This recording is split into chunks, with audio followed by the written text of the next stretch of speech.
આપણે last time questions આપ્યો હતો તમને. The history of Gujarat mark with the footstep in each age from ancient Vedic times till medieval and modern times. Evaluate in terms of geographical and cultural potential of Gujarat. બરાબર છે? યાદ છે છેલ્લો question આપણે આ ડિસ્કસ કર્યો હતો?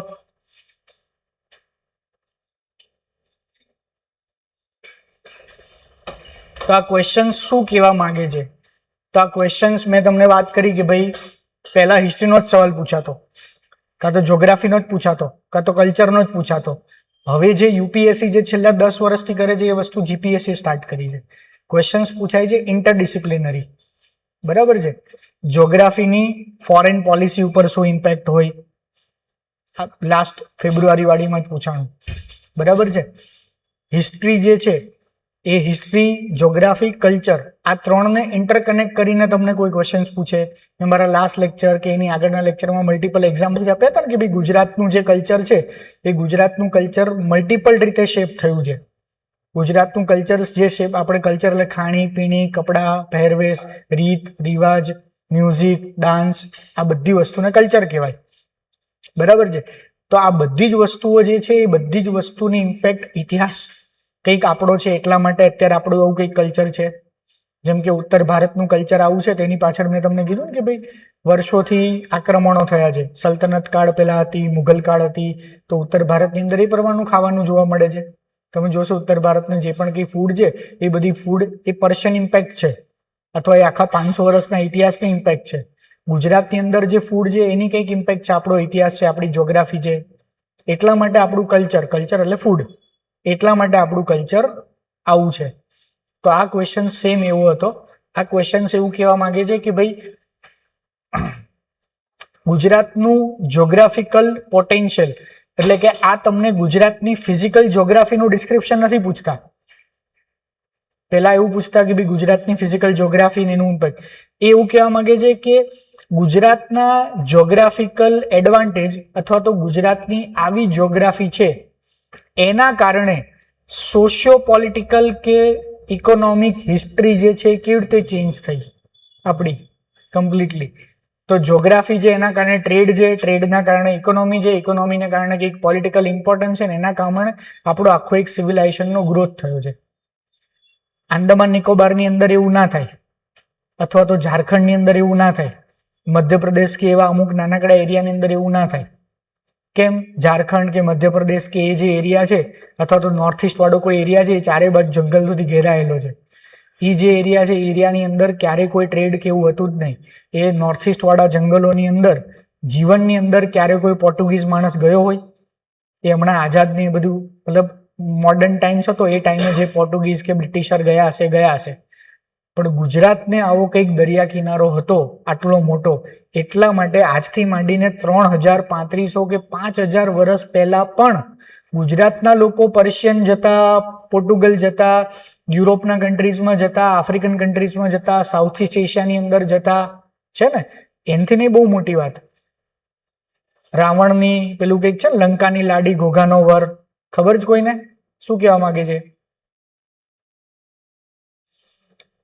શું કહેવા માંગે છે?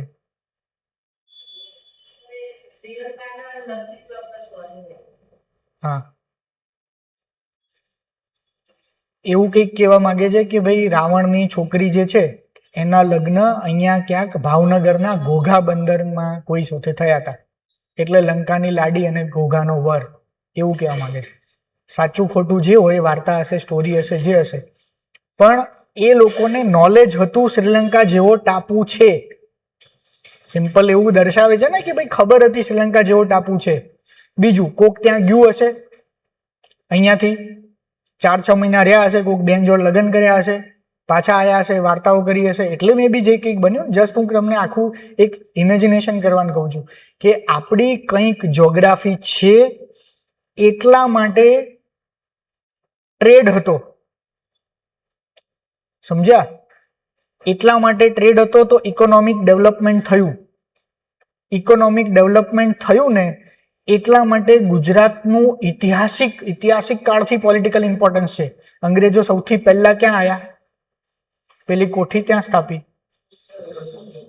સૌથી પહેલા અંગ્રેજો સુરતની અંદર આયા, પોર્ટુગીઝ પણ ક્યાં આયા?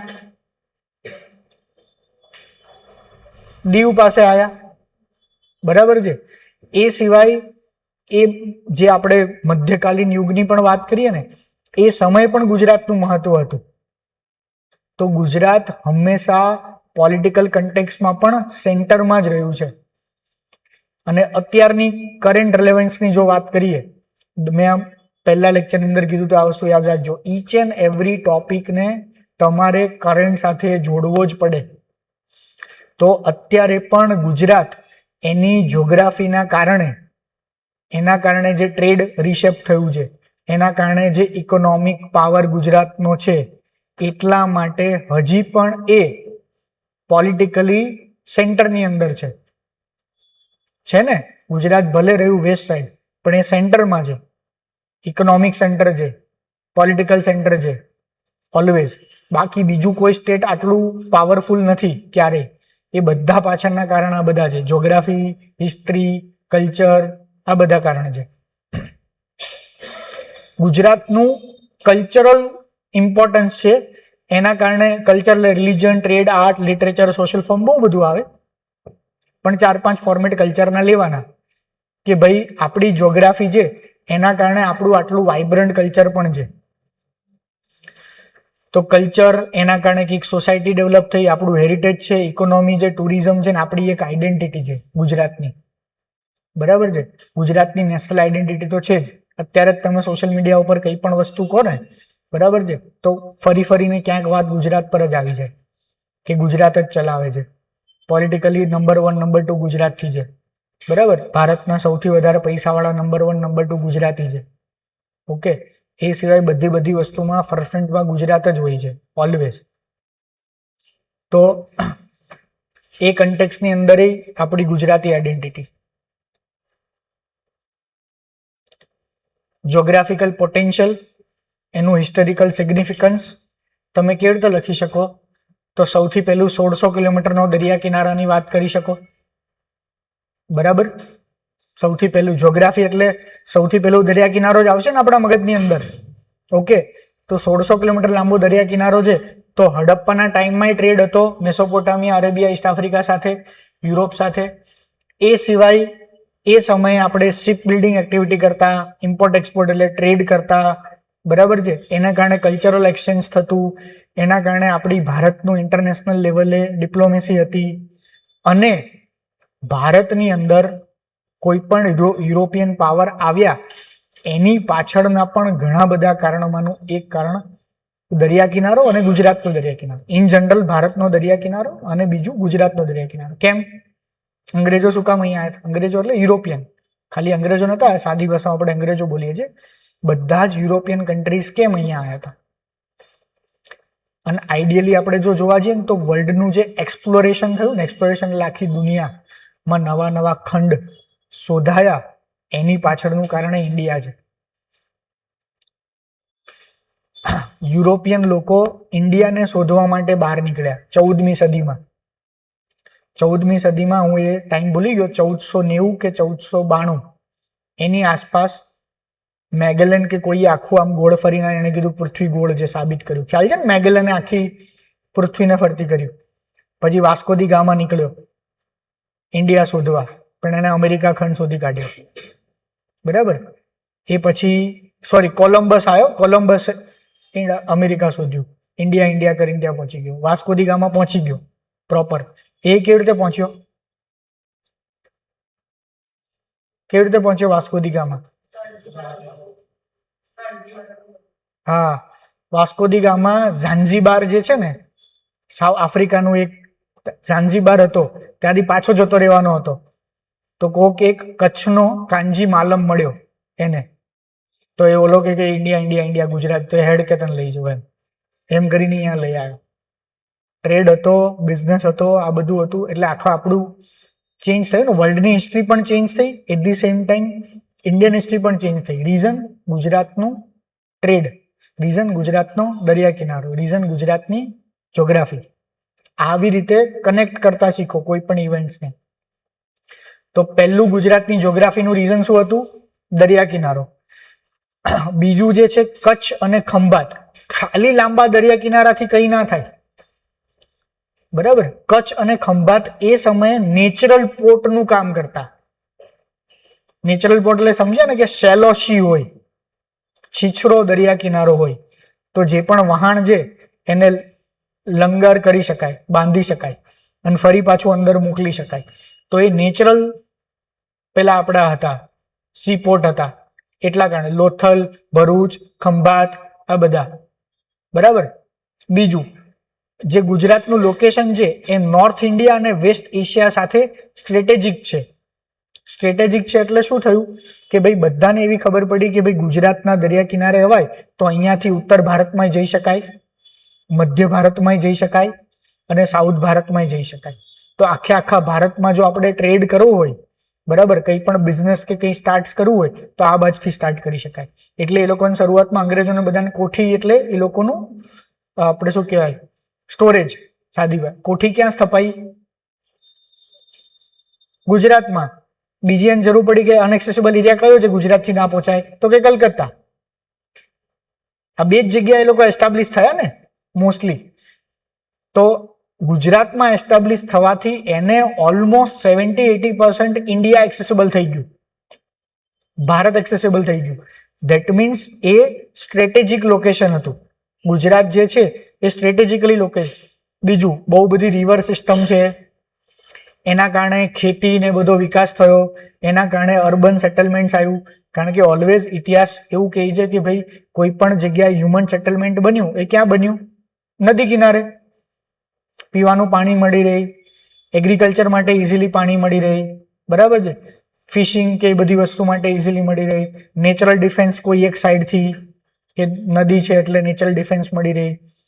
તો એના કારણે આટલી બધી નદી કે બધી સિસ્ટમના કારણે અર્બન સેટલમેન્ટ બન્યું, ઘણા બધા નાના મોટા અર્બન ટાઉન્સ બન્યા, બરાબર. બીજા બધા રીજન્સ. ઇન શોર્ટ આવા 6-7 પોઈન્ટ્સ તમે લખી શકો. આ 6-7 પોઈન્ટ્સ એ આપણા જોગ્રાફિકલ પોઈન્ટ છે, આપણી જોગ્રાફીની કંઈક ખાસિયત છે. એ આપણી જે જોગ્રાફીની ખાસિયત છે એના કારણે કંઈક ટ્રેડ, ઇકોનોમિક પાવર, એના કારણે ગુજરાતની કંઈક આઈડેન્ટિટી, એના કારણે ગુજરાતનું કંઈક ઇમ્પોર્ટન્સ છે. ખાલી એક સમય પૂરતું નથી. હડપ્પા ટાઈમમાં હતું, એન્શિયન્ટમાં હતું, મિડાવેલમાં હતું, મોડર્નમાં હતું. એ સવાલ કહેવા માંગે છે. હતું ને થ્રુ આઉટ આપણી કંઈક જોગ્રાફીના કારણે થ્રુ આઉટ ગુજરાતનું ઇમ્પોર્ટન્સ હતું. કલ્ચરલ, તો કલ્ચરલમાં સૌથી પહેલી વસ્તુ cradle of civilisation. Cradle of civilisation મતલબ કે જ્યારે વર્લ્ડની અંદર 4 જ જગ્યાએ સિવિલાઇઝેશન હતી, ચાઇનામાં હતી, અહીંયા હતી, મિસરમાં હતી, મેસોપોટેમ, 4 જ જગ્યા હતી. એમાંની એક હડપ્પા સિવિલાઇઝેશનના થ્રાઇવિંગ સેન્ટર્સ, ઇમ્પોર્ટન્ટ સેન્ટર્સ, મહત્વના સેન્ટર્સ ગુજરાતમાં હતા. ધોલાવીરા, લોથલ, રંગપુર, સુરકોટડા. એમાંય ધોલાવીરા અને લોથલનું તો બહુ જ વધારે મહત્વ છે, બરાબર. તો આ સૌથી પહેલી ઇમ્પોર્ટન્સ. એને તમે આવી રીતે કનેક્ટ કરો કે ભાઈ અર્બન સિવિલાઇઝેશન હતું. એ સમય માટે ટેકનોલોજીકલ એડવાન્સમેન્ટ હતું. ટેકનોલોજી એટલે સમજ્યા ને, બ્રિક્સ એને ટેકનોલોજી કહેવાય, ધાતુ મિક્સ કરવું એને ટેકનોલોજી કહેવાય એ સમય પ્રમાણે. અર્બન પ્લાનિંગ એને ટેકનોલોજી કહેવાય એ સમય માટેની. તો ટેકનોલોજીકલી એડવાન્સ હતું. મરીન ઇનોવેશન આપણી પાસે હતું ને એ સમયથી જ. અને યુનેસ્કો વર્લ્ડ હેરિટેજ અત્યારે કરંટ છે. કલ્ચર સાથે કનેક્ટ કર્યું ને તમે, ઓકે. આપણું જે છે એ સેન્ટર ઓફ રિજન અને સ્પિરિચ્યુઅલ ટ્રેડિશન હતું. હિન્દુઇઝમ, જૈનિઝમ, બુદ્ધિઝમ, ઇસ્લામ, પારસી, સ્વામિનારાયણ, આ બધી જ મુવમેન્ટ્સ એ કાં તો ગુજરાતમાંથી ઉદ્ભવી છે અને કાં તો એના ઇમ્પોર્ટન્ટ સેન્ટર્સ ગુજરાતમાં છે. જેમ કે જૈનિઝમ, તો જૈનિઝમ શરૂઆત થઈ ક્યાંથી? મહાવીર સ્વામીએ ઉત્તર ભારતમાંથી કરી, પણ મેઇન સેન્ટર્સ ક્યાં એસ્ટાબ્લિશ થયા? પાવર હાઉસ ક્યાં બન્યું જૈનનું? ગુજરાતની અંદર, બરાબર. સેમ બુદ્ધિઝમ, તો બુદ્ધિઝમના ઇમ્પોર્ટન્ટ સેન્ટર્સ હજી પણ એન્શિયન્ટ ટાઈમ્સથી પણ હતા, હજી પણ ગુજરાતની અંદર છે, બરાબર છે. હિન્દુઇઝમ, પારસી તો ગુજરાતમાં જ આવ્યા હતા સૌથી પહેલા, ખ્યાલ છે ને? ક્યાં આવ્યા હતા? સુરત નતા આવ્યા, સંજાણ બંદરે આવ્યા હતા, બરાબર છે. તો સંજાણ બંદરે આવ્યા હતા સૌથી પહેલા. તો એ પારસી અત્યારે વર્લ્ડમાં ખાલી ગુજરાતમાં જ છે, ઇન્ડિયામાં જ ગુજરાત અને મહારાષ્ટ્ર, પણ મેજરલી ગુજરાતની અંદર છે, ઓકે. તો अब જેટલા પણ રિલિજન કે સ્પિરિચ્યુઅલ ટ્રેડિશન છે એ બધી પણ છે. તો આ રિલિજન હાર્મની છે ગુજરાતની અંદર, એના કારણે એક ઇકોનોમી ડેવલપ થાય છે. સ્પિરિચ્યુઅલ હેરિટેજ છે, કલ્ચરલ કન્ટિન્યુટી છે, આ બધી રીતે કનેક્ટ કરી શકો. ટ્રેડ અને એક્સચેન્જ માટેના પેલા છે, આ એવા પોઈન્ટ્સ તમે લખી શકો. આર્કિટેક્ચરલ એક્સેલન્સ છે ગુજરાતની અંદર, જેટલા પણ આર્કિટેક્ચરલ મોટી મોટી વસ્તુઓ, ઇમ્પોર્ટન્ટ વસ્તુઓ, એને પણ તમે કલ્ચર સાથે કનેક્ટ કરી શકો. બરાબર છે. અને આપણું જે લિટરેચર છે એની વાત કરી શકો. સોશિયલ રિફોર્મ્સ ને નેશનલ અવેકનિંગની વાત કરી કે ભાઈ 1850 પછી જે સોશિયો રિલિજિયસ રિફોર્મ્સ થયા ગુજરાતની અંદર, એ બધા જ સોશિયો રિલિજિયસ રિફોર્મ્સના સેન્ટરની અંદર પણ ગુજરાત હતું. બે જ વસ્તુ હતું, બંગાળ અને ગુજરાત. એની પાછળનું કારણ મેં કીધું ને, 1857ના વિપ્લવ પછી યુનિવર્સિટીઝ બની, 3 યુનિવર્સિટીઝ બની, બોમ્બે, મદ્રાસ અને કલકત્તા. તો એમાં કલકત્તા અને બોમ્બેમાંથી સૌથી વધારે ઇન્ટેલેક્ચ્યુઅલ્સ બહાર નીકળ્યા. મદ્રાસમાંથી નીકળ્યા, પણ એની આખું કલ્ચર, જ્યોગ્રાફી ઘણું બધું અલગ હતું. એટલે એનો ઇમ્પેક્ટ એ સાઉથ ઇન્ડિયા પૂરતી લિમિટેડ રહી. બંગાળની ઇમ્પેક્ટ આખા ભારતમાં ફેલાઈ, ગુજરાતની ઇમ્પેક્ટ આખા ભારતમાં ફેલાઈ. એ લોકો કલ્ચર, લેંગ્વેજ કે એ થોડું ડિફરન્ટ હતું, એટલે એની ઇમ્પેક્ટ એટલી મોટી ના ફેલાઈ. પણ ગુજરાતની અંદરથી, મુંબઈની અંદરથી જે બધા ભણીને નીકળ્યા એ બધા સોશિયલ રિફોર્મ કર્યા, એ બધા રિલિજિયસ રિફોર્મ કર્યા. એ બધા બહુ મોટા લિટરેચર વાળા હતા. નર્મદ કહેવાય કે પછી દલપતરામ આપણે કહીએ કે પછી ગોવર્ધનરામ ત્રિપાઠીની વાત કરીએ, આ બધા જ સ્કોલર્સ ને યુનિવર્સિટી ગ્રેજ્યુએટ્સ હતા. એણે લિટરેચરની એ વાત કરી, સમાજના સુધારાની એ વાત કરી, બરાબર. બહુ બધા રિફોર્મ્સની વાત. સ્વામી દયાનંદ સરસ્વતી ગુજરાતથી નીકળ્યા હતા, બરાબર. કરસનદાસ મૂળજી ગુજરાતથી નીકળ્યા હતા. પછી આવા જે 4-5 મોટા મોટા નામ છે, રવિશંકર મહારાજ.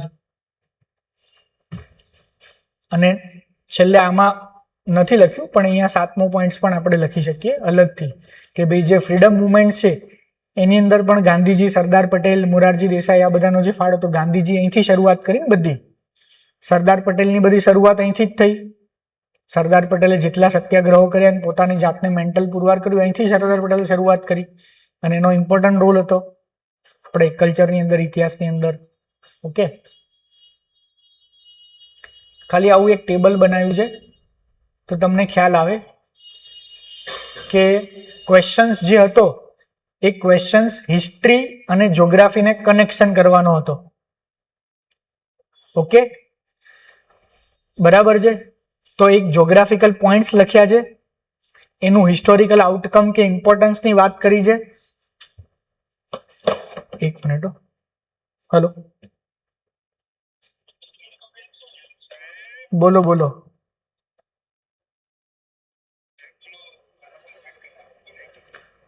મામા કરું 1 કલાકમાં ફોન તમને, હે ને? હા.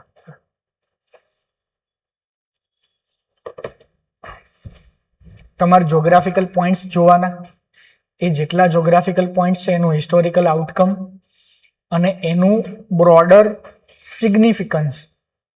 એનું સિગ્નિફિકન્સ શું છે? તો 1600 કિલોમીટર લાંબો દરિયા કિનારો, એના કારણે વર્લ્ડના અલગ અલગ ભાગ જોડે ટ્રેડ થયા.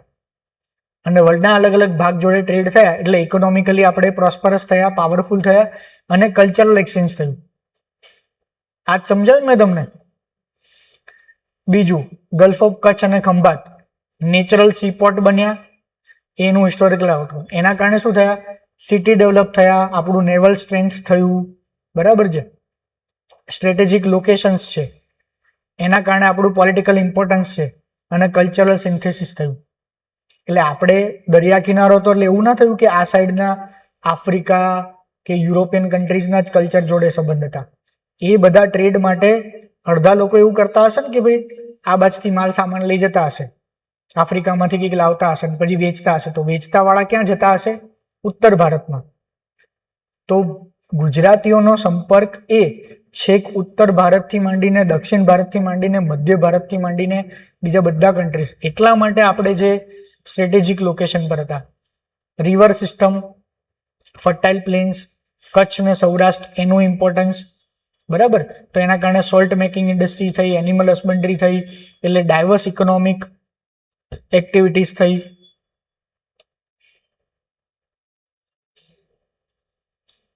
કલ્ચરલ જે છે તો એમાં civilisation, religion, trade, architect, literature social reforms. આ ક્વેશ્ચન સાચું બોલો, લાસ્ટ ટાઈમ આપણે તો કેટલાય લખવાની ટ્રાય કરી હતી, છેલ્લે હું આપીને ગયો હતો.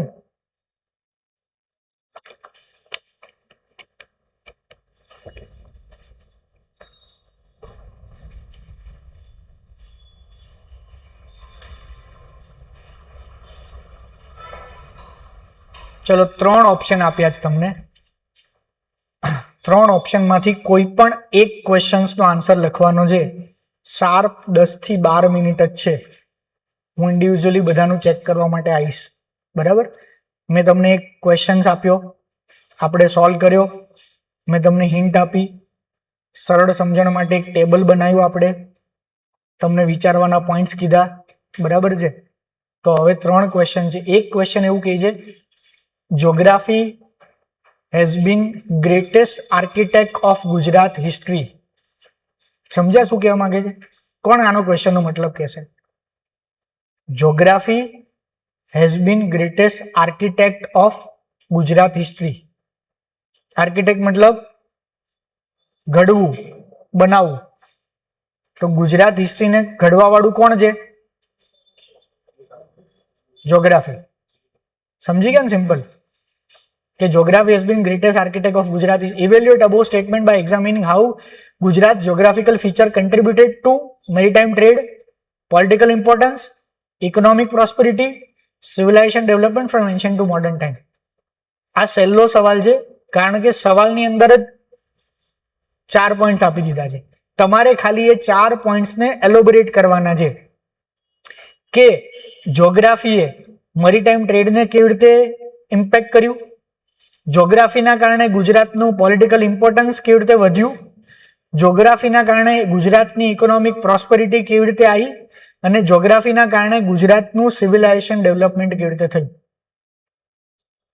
4 પોઈન્ટ્સ એમાં જ આપેલા છે. ક્લિયર? મેં તમને કી પોઈન્ટ્સ કહી દીધા છે. આ પોઈન્ટ્સ પર વિચારવાનું છે તમારે. સેકન્ડ ક્વેશ્ચન છે Gujarat remain vibrant centre for civilisation, religion, trade, architect, literature, social reform through out Indian history. એવું કહેવા માંગે છે કે એન્શિયન્ટ ટાઈમ હોય, મિડાવલ ટાઈમ હોય, મોડર્ન ટાઈમ હોય, આ બધા જ સમયની અંદર ગુજરાત એ સિવિલાઇઝેશનના સેન્ટરમાં રહ્યું છે. એન્શિયન્ટ ટાઈમમાં સિવિલાઇઝેશન કયું હતું? હડપ્પા. તો ગુજરાત હતું સેન્ટરમાં, મતલબ મહત્વનું કંઈક હતું. રિલિજન એન્શિયન્ટ ટાઈમમાં અથવા તો કેટલા રિલિજન હતા એમાં ગુજરાતનું કંઈક ઇમ્પોર્ટન્સ.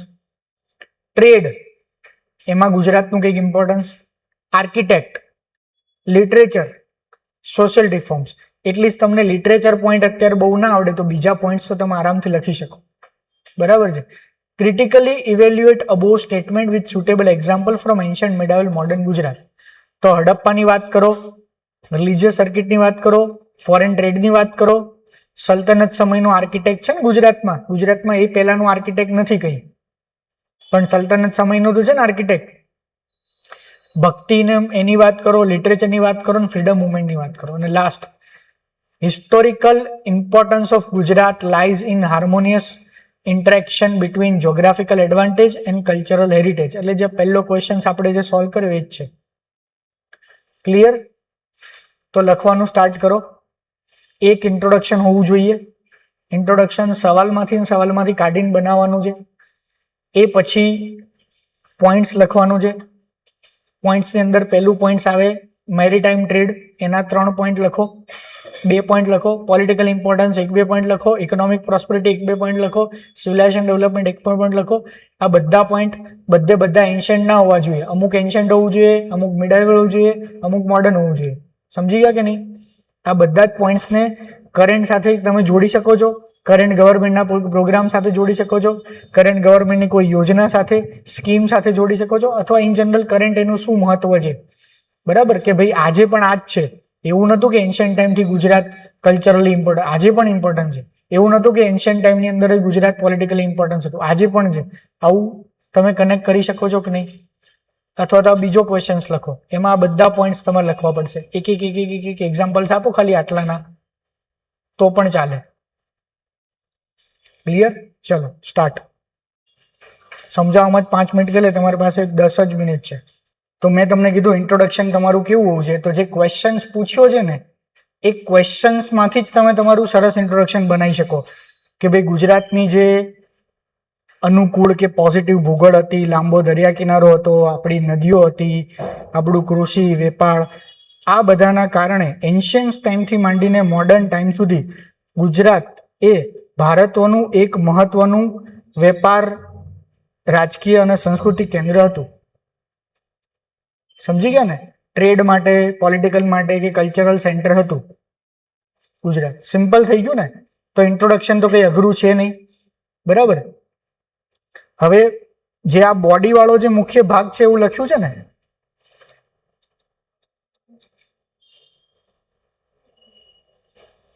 બરાબર છે, એ બોડી વાળા મુખ્ય ભાગને હું ઇન્ટ્રોડક્શન જ ગણું છું. એને કહેવાય એક્સટેન્ડેડ ઇન્ટ્રોડક્શન. કે ઇન્ટ્રોડક્શનમાં તમે 1 કે 2 લાઈન લખી પછી તમે એક્ઝેક્ટલી આ 2 લાઈન દ્વારા શું સમજ્યા અથવા શું સમજાવવા માંગો છો એ તમે લખવાનું. તો તમારે લખવાનું 1600 કિલોમીટર લાંબો દરિયા કિનારો છે, આ 2 ખાડી છે, આટલી નદીઓ છે, કચ્છનો કે આ પ્રદેશ છે, કુદરતી બંદર છે અને આપણું એક સ્ટ્રેટેજિક લોકેશન છે.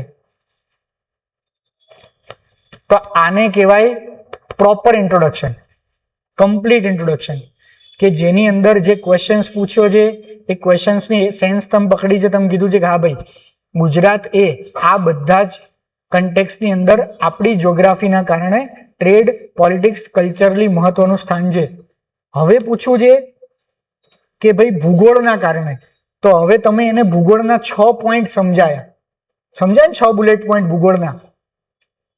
ઓકે, હવે જે પણ કઈ ક્વેશ્ચન્સ છે એ ક્વેશ્ચન્સની અંદર જ લખ્યું છે મેરીટાઈમ ટ્રેડ, પોલિટિકલ, ઇકોનોમિકલ અને કલ્ચરલ, બરાબર છે. તો આ બધાને તમે ડિટેલમાં એક આમાં તો ભલે ટેબલ છે, તમે ટેબલ લખવાની જરૂર નથી, સમજ્યા ને?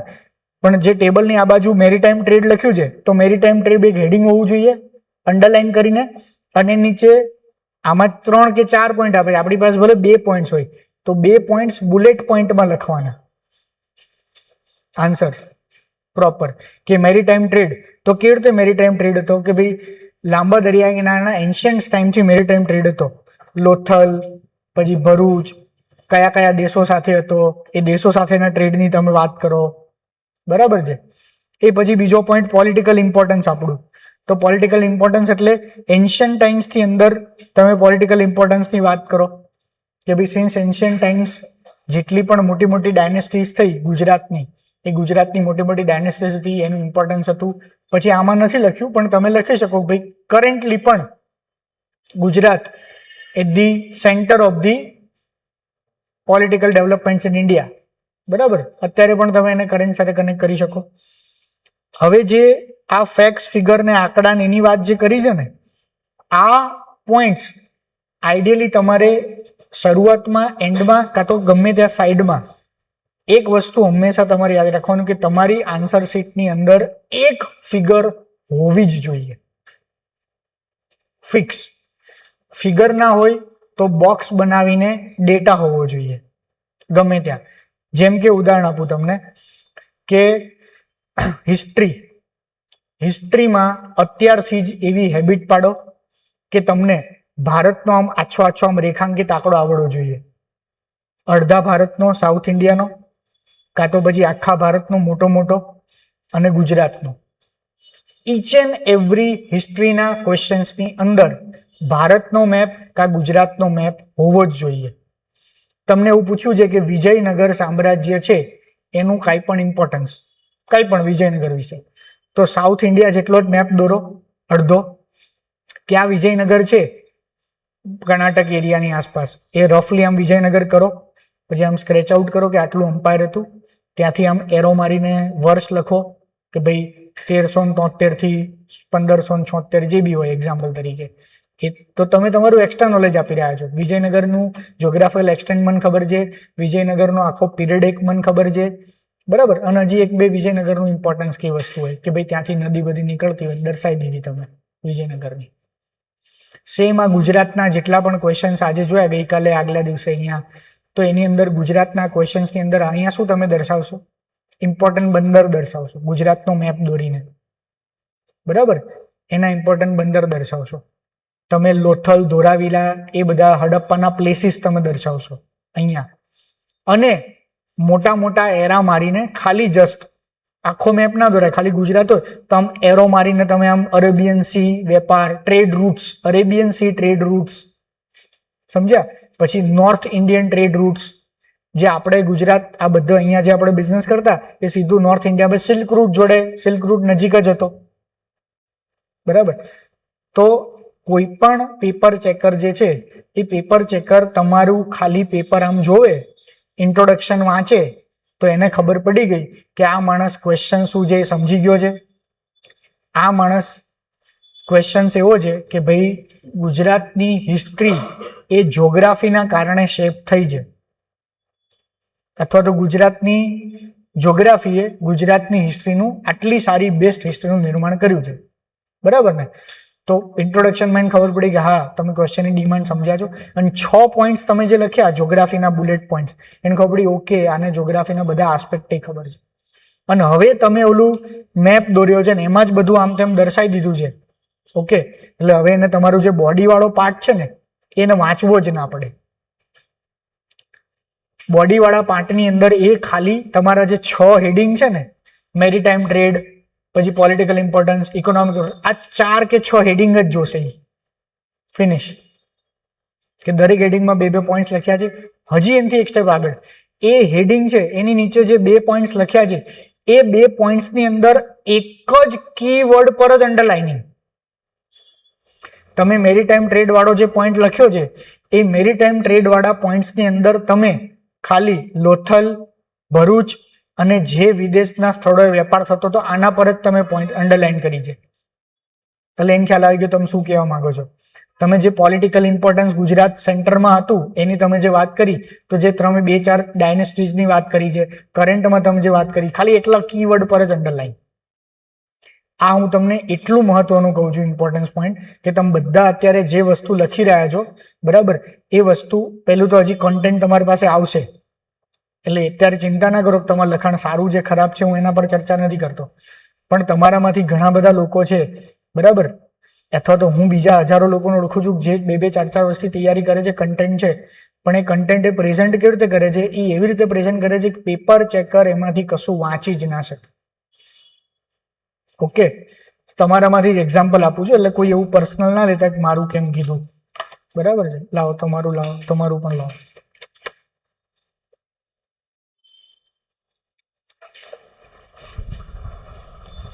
હા,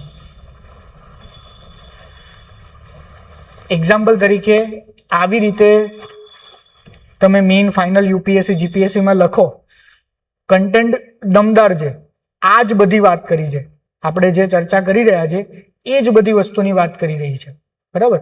પણ હવે આવી રીતે લખવામાં નુકસાન શું છે? આવી રીતે લખવામાં નુકસાન એવું છે કે પેપર ચેકરને તમારા કેરિયરમાં કોઈ જ ઇન્ટરેસ્ટ નથી, પેપર ચેકરને તમારા નોલેજમાં જ ઇન્ટરેસ્ટ નથી. એનું કામ તમારે સૌથી વધારે આસાન કરી આપવાનું છે. જેટલું એનું કામ તમે આસાન કરી આપશો, બરાબર છે, પ્રોપર રિપ્રેઝન્ટેશન કરીને, તો જ માર્ક્સ મળશે. નહીતર શું થશે? મૂડ સારો છે, બધું વાંચ્યું તો એને ખબર પડી સ્ટુડન્ટ્સને આવડે છે, સારા માર્ક્સ મળે. મૂડ ખરાબ છે અથવા તો ઓવરવ્યૂ કરી રહ્યો છે એ માણસ, ઇન્ટરેસ્ટ ના જાગ્યો એને, બરાબર, આવી બધી વસ્તુઓ, તો ક્યાંક 50% થોડું લક ફેક્ટર, નસીબ ફેક્ટર આવી જાય. હું તમને જે રીતે આન્સર લખવાની હેબિટ પાડવાનું અત્યારથી કહું છું, with limited knowledge, with less knowledge, જેટલું આવડે છે એટલા જ સમયની અંદર તમે જે અત્યારથી આવી તમારા આન્સર લખવાની હેબિટ હશે, બરાબર, તો શું થશે? તો પેપર ચેકર હંમેશા પેપર ચેકર ખાલી ઇન્ટ્રોડક્શન વાંચશે ને ત્યાં જ સમજી જશે કે ઓકે આ આગળના 10 પુરવણી કે આગળની 50 પુરવણી કે આગળની 200 પુરવણી કરતા આ માણસની આન્સર શીટ અલગ છે. જેમ કે અલ નીનો અને સાઉધર્ન ઓસિલેશન્સ, એ તો ખ્યાલ છે ને બધાને કે નહીં ખબર? વર્ડ તો સાંભળ્યો છે ને બધા, અલ નીનો એટલે શું? અત્યારે આપણે ચોમાસું મોડું 1.5 મહિના થયો, એની પાછળનું કારણ એવું કહે છે કે સુપર અલ નીનો છે. સુપર અલ નીનો મતલબ અલ નીનો થોડો વધારે સ્ટ્રોંગ છે, એટલા માટે અહીંયા વરસાદ ઓછો પડે. તો અલ નીનો એટલે શું, કોણ સમજાવશે? કોણ સમજાવશે?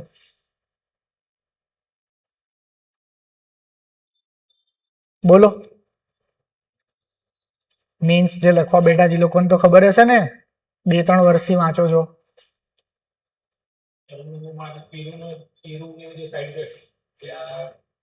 ગરમ થશે વધારે અને આ બાજુ જે છે ઓસ્ટ્રેલિયા ત્યાં ગરમી એટલી બધી નહીં હોય.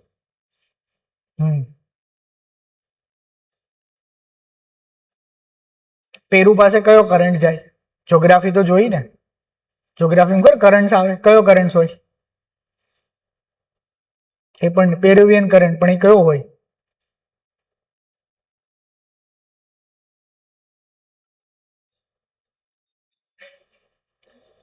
કોલ્ડ કરંટ હોય, બરાબર છે. તો તમે જસ્ટ ખાલી મેપ ઇમેજિન કરો. હું તમને એક સમજાવું છું, એક કન્ટેક્સ્ટ.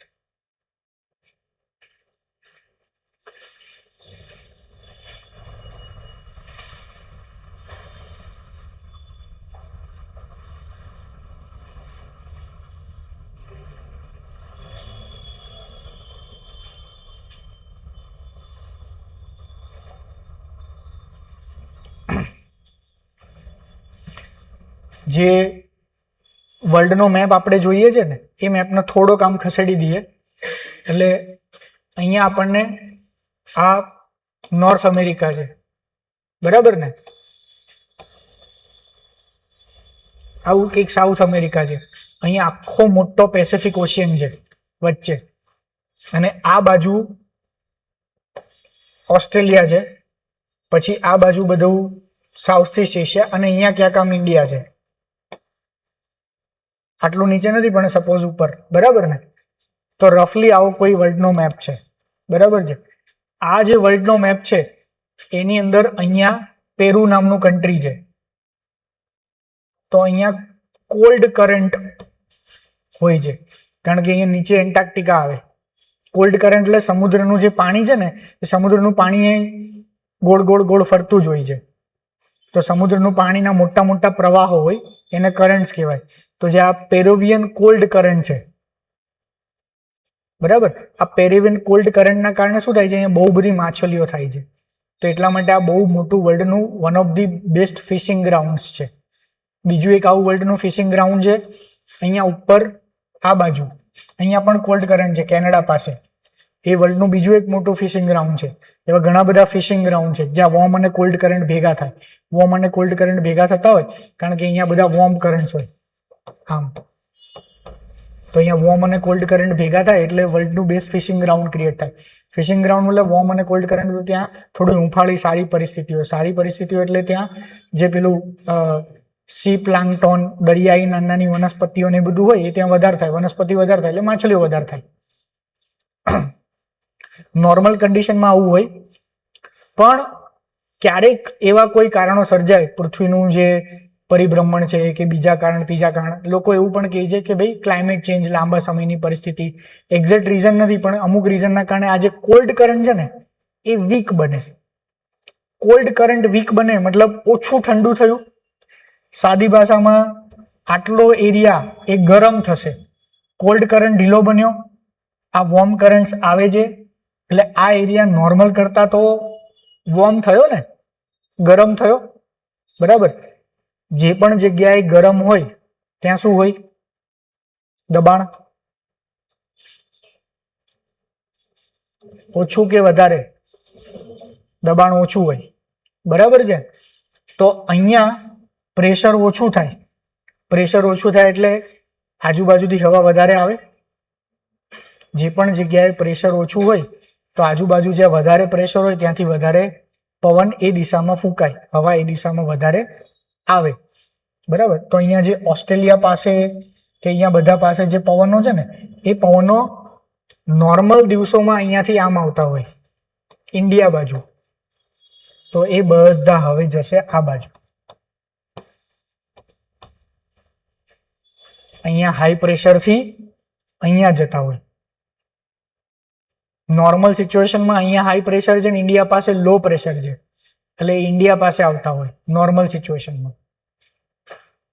પણ અલ નીનો વાળા સમયમાં અહીંયા જાય. ઓકે, કોઈ માણસ મેં એવું નથી જોયું છે કે જે સારી રીતે ઇઝી ભાષામાં અલ નીનો સમજાઈ શકે. સ્ટુડન્ટ્સની વાત કરું છું, ફેકલ્ટીઓ તો બહુ સારું સમજાવતા હશે. તો થાય શું, તમે લાંબો ફકરો ગમે એટલો લખો, અલ નીનો એટલે શું, એની ઇન્ડિયા પર શું ઇમ્પેક્ટ છે, આ બધી જ વસ્તુ કરતા તમે આવો મેપ દોર્યો. અહીંયા તમે મેપની અંદર લખી નાખ્યું કે ભાઈ કોલ્ડ કરંટ, બટ તમે અહીંયા કૌંસમાં લખો વીકર કોલ્ડ કરંટ ડ્યુરિંગ અલ નીનો. એટલે ખબર પડી ગઈ કે અલ નીનોના સમયે જે કોલ્ડ કરંટ છે એ વીક છે. પછી તમે અહીંયા લખી નાખો લો પ્રેશર, અહીંયા લખી નાખો હાઈ પ્રેશર, એરા આમ મારી દો, બરાબર, 3-4, અને અહીંયા જે એરા મારો એ આમ, અહીંયા એરા આમ કમ્પ્લીટ આવી રીતે મારો, અને અહીંયાથી એરા મારો એ આમ આમ કરો.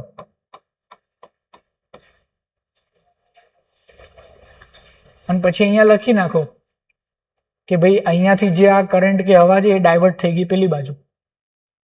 પછી અહીંયા ઇન્ડિયામાં લખી નાખો less monsoon compare to normal years.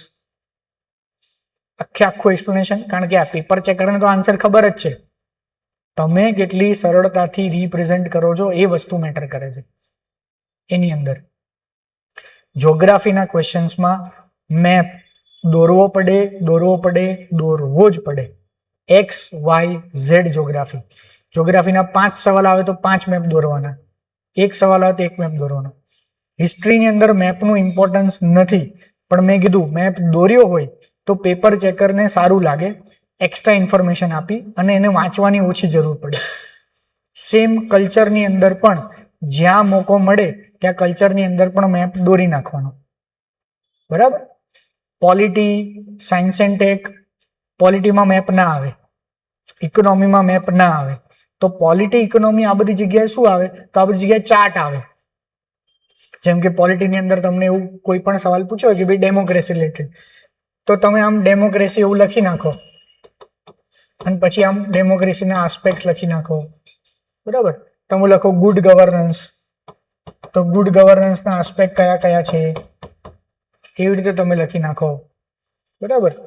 એક પેલું ટેબલ બનાવી દો, ટેબલની અંદર કંઈક ઇન્ફોર્મેશન આપી દો, અથવા તો અહીંયા સાઈડમાં આમ બોક્સ બનાવી દો અને જે ક્વેશ્ચન પૂછ્યો છે એના રિલેટેડ સુપ્રીમ કોર્ટ ઓર જ્યુડિશિયલ જજમેન્ટ લખી નાખો, અથવા બોક્સ બનાવી દો, એના રિલેટેડ કમિટીનું નામ લખો, કમિટીના 3 રેકમેન્ડેશન લખી નાખો. ઇકોનોમીમાં ડેટા દર્શાવી દો કે ભાઈ એમએસએમઈ નું શું મહત્વ, તો બોક્સ બનાવી દો, બોક્સની અંદર લખી નાખો કે ભાઈ એમએસએમઈ જે છે એ આટલા લોકોને એમ્પ્લોયમેન્ટ આપે છે, આટલું એક્સપોર્ટમાં રોલ છે, આટલું જીડીપીમાં એનું પર્સન્ટેજ છે, જે બી કંઈ 4 વસ્તુ. બહુ ડિટેલ્ડ માઇક્રો ડેટાની જરૂર નથી, બરાબર. હવે ફાઉન્ડેશનવાળા સ્ટુડન્ટ જે છે એ લોકોનું હું અત્યારથી કેમ કહું છું કે જે અહીંયા બીજા સ્ટુડન્ટ મેઇન્સવાળા બેઠા છે અથવા બીજા જે મેઇન્સવાળા, એ લોકો પાસે આવો ડેટા કે આવી ઇમ્પોર્ટન્સ કે આવી વસ્તુ નથી. એ લોકોને સિન્સ ડે 1 કે 2 years બેક આ ખ્યાલ નહોતો, તમને અત્યારે ખ્યાલ છે. તો તમે જ્યારે ફર્સ્ટ સ્ટાર્ટિંગ રીડિંગ કરો છો ત્યારથી જ તમારા મગજમાં પિક્ચર એક રેડી હોવું જોઈએ કે મારે શું કરવાનું છે. તો હું અત્યારે સાયક્લોન કેવી રીતે બને એ હું વાંચું છું, તો વાંચવાનું નથી, હું આકૃતિ દોરી શકું છું સાયક્લોન કેવી રીતે બને એની, કારણ કે એકવાર તો સાયક્લોન ક્યારેક પૂછાવાનું જ છે. જેમ કે અત્યારે જ મેં કોઈ સ્ટુડન્ટ જોડે એમ જ વાત કરી કે ભાઈ જે કરંટમાં ઘટના બને છે ગીરમાં સિંહ વાળી કે અહીંયા દીપડો દેખાણો કે વસ્તુ વાળી, તો તમારે એનું એનાલિસિસ કરવાનું છે. હવે હું તમને અહીંયા બીજી વાત કરું છું, એનાલિસિસ કર્યું હશે તો તમે જ્યારે મેઇન્સમાં ક્વેશ્ચન્સ પૂછાશે, બરાબર છે, કે ભાઈ હું તમને અત્યારે જ સવાલ લખવાનું કહું ભાઈ ગુજરાતની અંદર હ્યુમન એનિમલ કોન્ફ્લિક્ટ જે છે, પહેલા તો હ્યુમન એનિમલ કોન્ફ્લિક્ટ એટલે શું, અને રિસેન્ટ ટાઈમ્સની અંદર ગુજરાતમાં હ્યુમન એનિમલ કોન્ફ્લિક્ટ કેમ વધી રહ્યા છે અને એના નિવારણના ઉપાયો જણાવો. આવો બેઝિક સવાલ, આવો ના પૂછે, મને તો લાગે અઘરો પૂછે, પણ ચલો બેઝિક પૂછો, બરાબર. આમાં મેં તમને કીધું તમે એવા ફકરામાં લખો, એની કરતાં બેટર કે ભાઈ તમારી પાસે પોઈન્ટ્સ હોય ને તો એક આમ ટેબલ જ બનાવી દેવાનું હોય, અને ટેબલ બનાવીને તમને 5, 7, 8 પોઈન્ટ્સ જ તમને ખબર હોવા જોઈએ કે ભાઈ હેબિટેટ લોસ થાય છે, ફૂડ સોર્સિસ નથી એમનો, બરાબર, encroachment of their species by humans. પછી તમે કરો કે ભાઈ ઇલીગલ ટુરિઝમ, જે 7 પોઈન્ટ છે, ક્લાઇમેટ ચેન્જ, એવા 7 કે 6 પોઈન્ટ છે એ તમે સાઈડમાં ટેબલમાં જ લખી દીધા. પેપર ચેકર ખાલી ટેબલ જ જોશે ને એટલે પેપર ચેકરને ખબર પડી ગઈ કે હ્યુમન એનિમલ કોન્ફ્લિક્ટ એટલે શું અને શું કામ થાય છે એ આને ક્લિયર છે. હવે તમારે ક્વેશ્ચનમાં જવાબ વાંચવો જ ના પડે. તો આ હું તમને જે ટ્રીક કહું છું એ તમારી પાસે લિમિટેડ 50-50 નોલેજ છે, બીજા પાસે 10 પોઈન્ટ છે, તમારી પાસે 5 જ પોઈન્ટ છે, 4 જ પોઈન્ટ છે, તેમ છતાં પણ 10 પોઈન્ટ વાળા કરતા વધારે માર્ક્સ કેવી રીતે લાવવા એ તમે સિન્સ ડે 1 કરી શકો. અને હજી આની અંદર જવાબ આવી ગયો. કોઈ પૂછે સર નોટ્સ કેવી રીતે બનાવી, તો આવી નોટ્સ બનાવવાની હોય.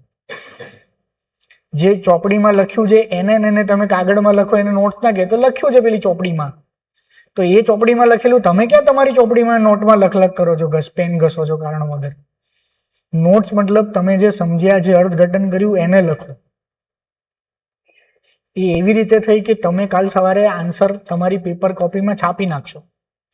હું તમને જે સ્ટોરીઝ વાર્તાઓ કહું છું આગલા અમુક લેક્ચર્સની અંદર, તો એવી સ્ટોરી વાર્તા ક્યાંક ધ્યાનમાં આવે એની નોટ્સ બનાવી દો અને હેડિંગ માર દો કે ભાઈ મને ગુડ હેબિટ વાળો સવાલ પૂછાશે તો હું આ લખીશ, મને નેશનલિઝમ એટલે શું એવો કઈ સવાલ પૂછાશે તો હું આવું રીતે આ એક્ઝામ્પલ આપી દઈશ, મને આ સવાલ પૂછાશે તો આ નાની સ્ટોરી લખી દઈશ.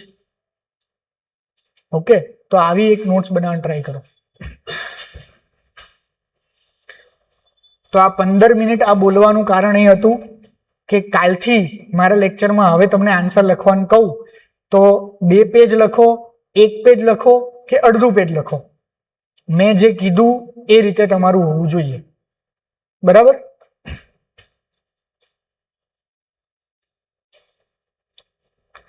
ચલો બીજો ક્વેશ્ચન બહુ સિમ્પલ છે. બરાબર છે? આ પણ સેમ જીપીએસસી ફેબ્રુઆરીમાં જ પૂછાયેલો છે question. Illustrate the essential feature of Raas Garba. પહેલો ક્વેશ્ચન છે રાસ ગરબાના એસેન્શિયલ ફીચર્સ જણાવો. આ સવાલ પૂછાય છે, ભૂતકાળમાં જીપીએસસી પૂછાઈ ગયેલો છે, પણ હવે શું એમાં એડ કર્યું છે, રાસ ગરબાનું influence on spiritual, cultural evolution and social harmony of Gujarat. તો શું કહેવા માંગે છે કે ભાઈ રાસ ગરબાના ફીચર એટલે ભાઈ ફોક આર્ટ ફોર્મ છે, ફીચર એટલે એનું શરૂઆત ક્યાંથી થઈ, એનો ધાર્મિક આધાર, એમાં કયા કયા આર્ટ ફોર્મ છે, શું સિમ્બોલ છે, કોણ ઇન્વોલ્વ છે, આ બેઝિક રાસ ગરબા વિશે. હવે મલ્ટી ડાયમેન્શનલ ઇન્ફ્લુઅન્સ સ્પિરિચ્યુઅલ એટલે કે ધર્મ, રિલિજન ઉપર, કલ્ચર ઉપર અને સામાજિક સમરસતા ઉપર.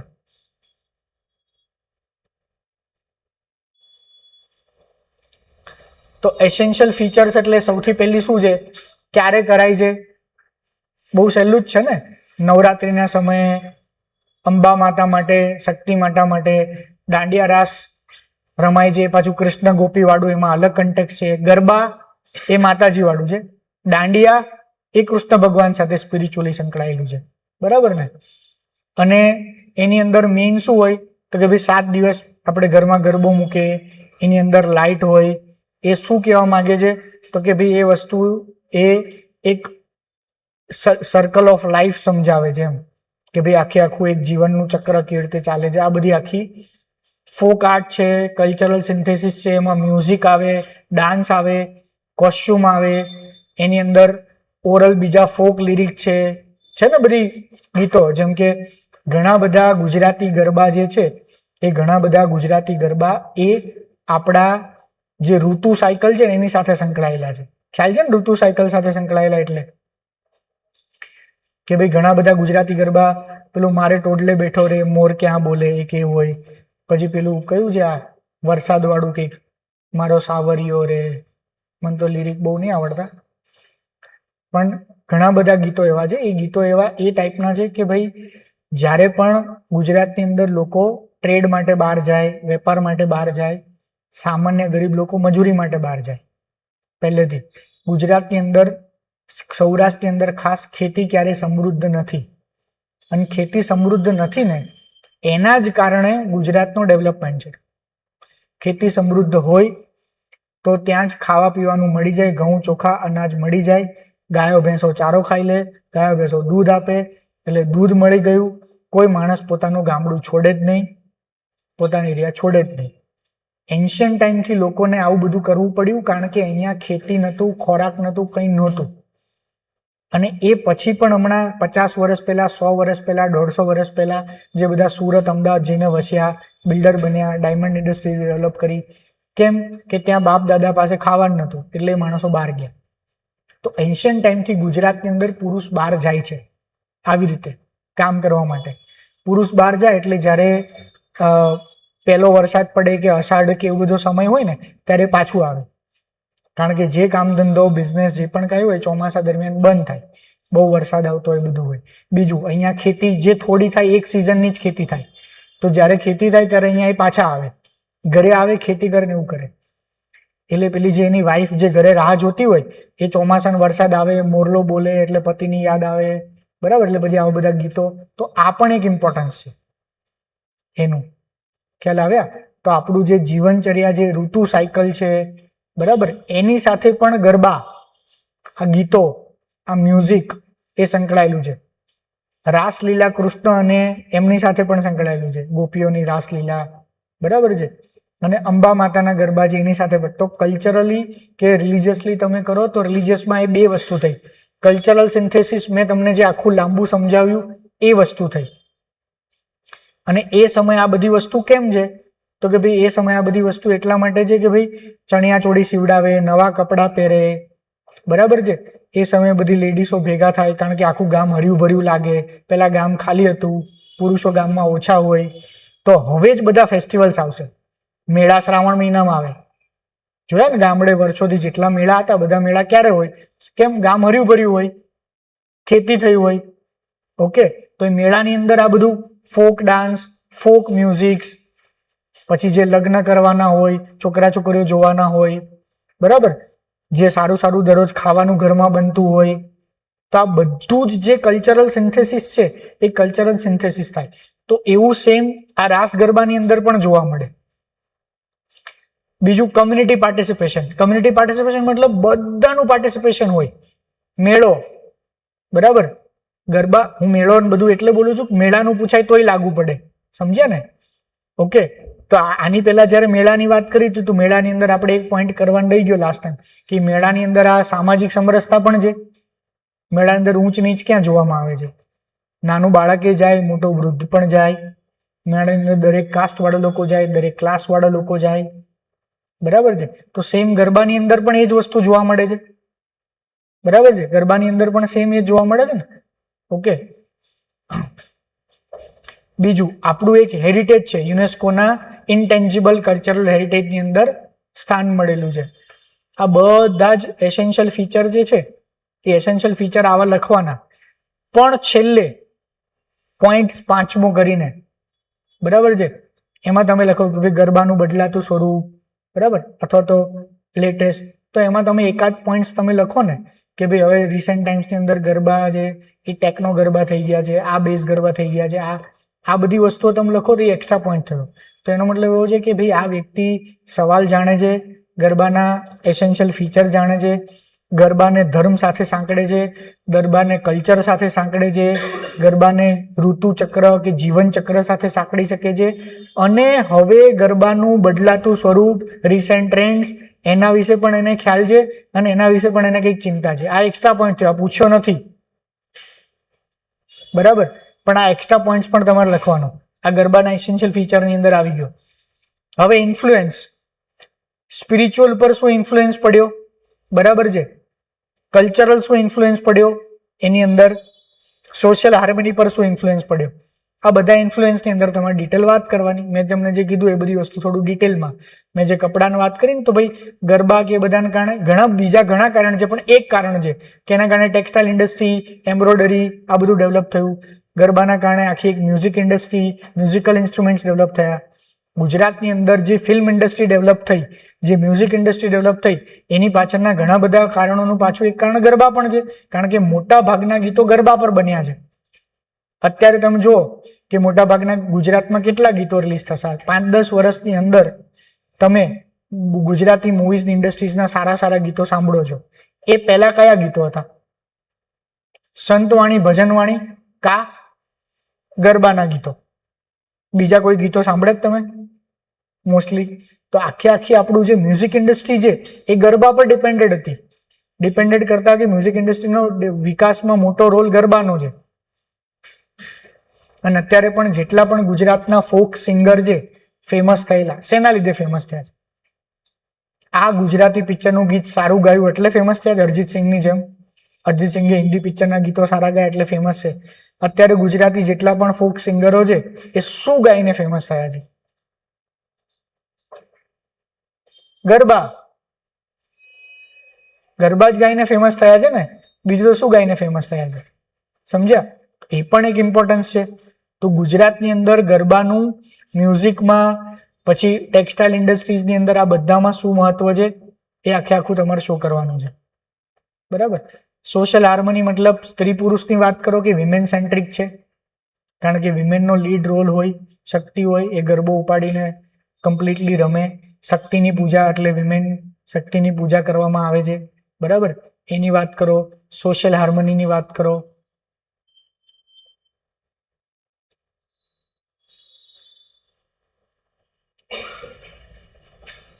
Okay. Raas Garba is not merely folk dance. એક મેં રાસ ગરબા વાળો ક્વેશ્ચન લીધો છે. બીજા ક્વેશ્ચન્સ ગરબા વાળા નથી.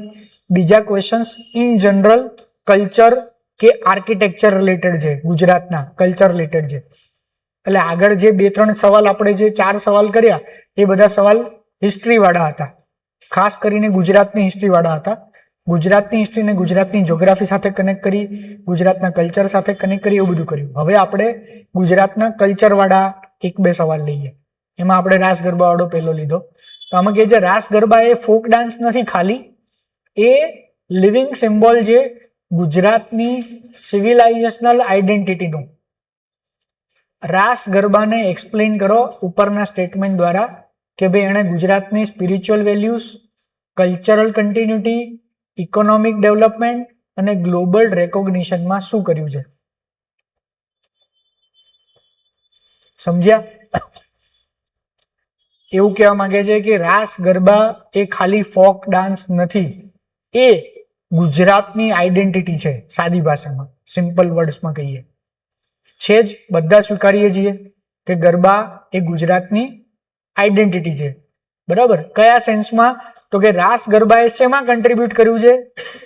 તો કે ભાઈ સ્પિરિચ્યુઅલ વેલ્યુઝમાં કન્ટ્રીબ્યુટ કર્યું છે, કલ્ચરલ કન્ટિન્યુટીમાં, ઇકોનોમિક ડેવલપમેન્ટમાં અને ગ્લોબલ રેકોગ્નિશનમાં. દરેક વર્ડ પકડતા શીખો. ખાલી સ્પિરિચ્યુઅલ, કલ્ચરલ, ઇકોનોમિક એવું નથી લખ્યું. સ્પિરિચ્યુઅલ વેલ્યુ વર્ડ લખ્યો છે, કલ્ચરલ કન્ટિન્યુટી વર્ડ લખ્યો છે. બરાબર? ઇકોનોમિક ડેવલપમેન્ટની વાત કરી છે, ઇકોનોમિક્સમાં રોલ એવી વાત નથી કરી. બરાબર? અને ગ્લોબલ રેકોગ્નિશનની વાત કરી છે. તો સ્પિરિચ્યુઅલ વેલ્યુઝની વાત કરવામાં આવે, ગરબાએ સ્પિરિચ્યુઅલ વેલ્યુઝમાં કન્ટ્રીબ્યુશન કર્યું છે. બરાબર છે? તો સ્પિરિચ્યુઅલ વેલ્યુઝ જેટલી પણ હોય, તો સૌથી પહેલા તો અંબા માતાજી, કૃષ્ણ ભગવાનની રાસલીલા, આ બધા સાથે તમારે ગરબાને કનેક્ટ કરવાનું. બરાબર છે? અને પછી ગરબામાંથી અલગ અલગ ગરબા, અલગ અલગ ફોક સોંગ્સ, એમાંથી જે આપણને સ્પિરિચ્યુઅલ વેલ્યુઝ મળે છે. બરાબર છે? એ બધી જ સ્પિરિચ્યુઅલ વેલ્યુઝની વાત કરવાની. કે અલગ અલગ ગરબાની અંદર શેની વાત કરવામાં આવે છે? તો સામાજિક સમરસતાની વાત કરવામાં આવે છે. બરાબર? સાહેબ ફોન કરું 10-15 મિનિટમાં.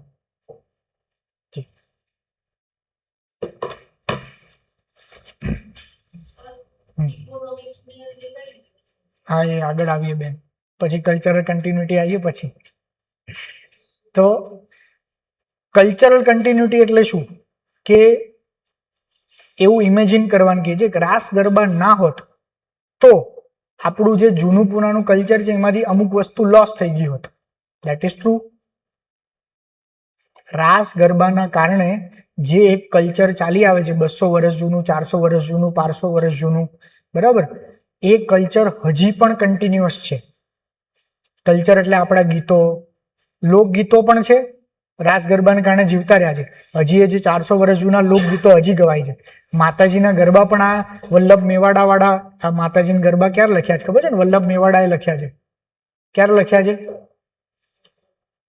15મી 16મી સદીની અંદર વલ્લભ મેવાડાએ લખ્યા છે.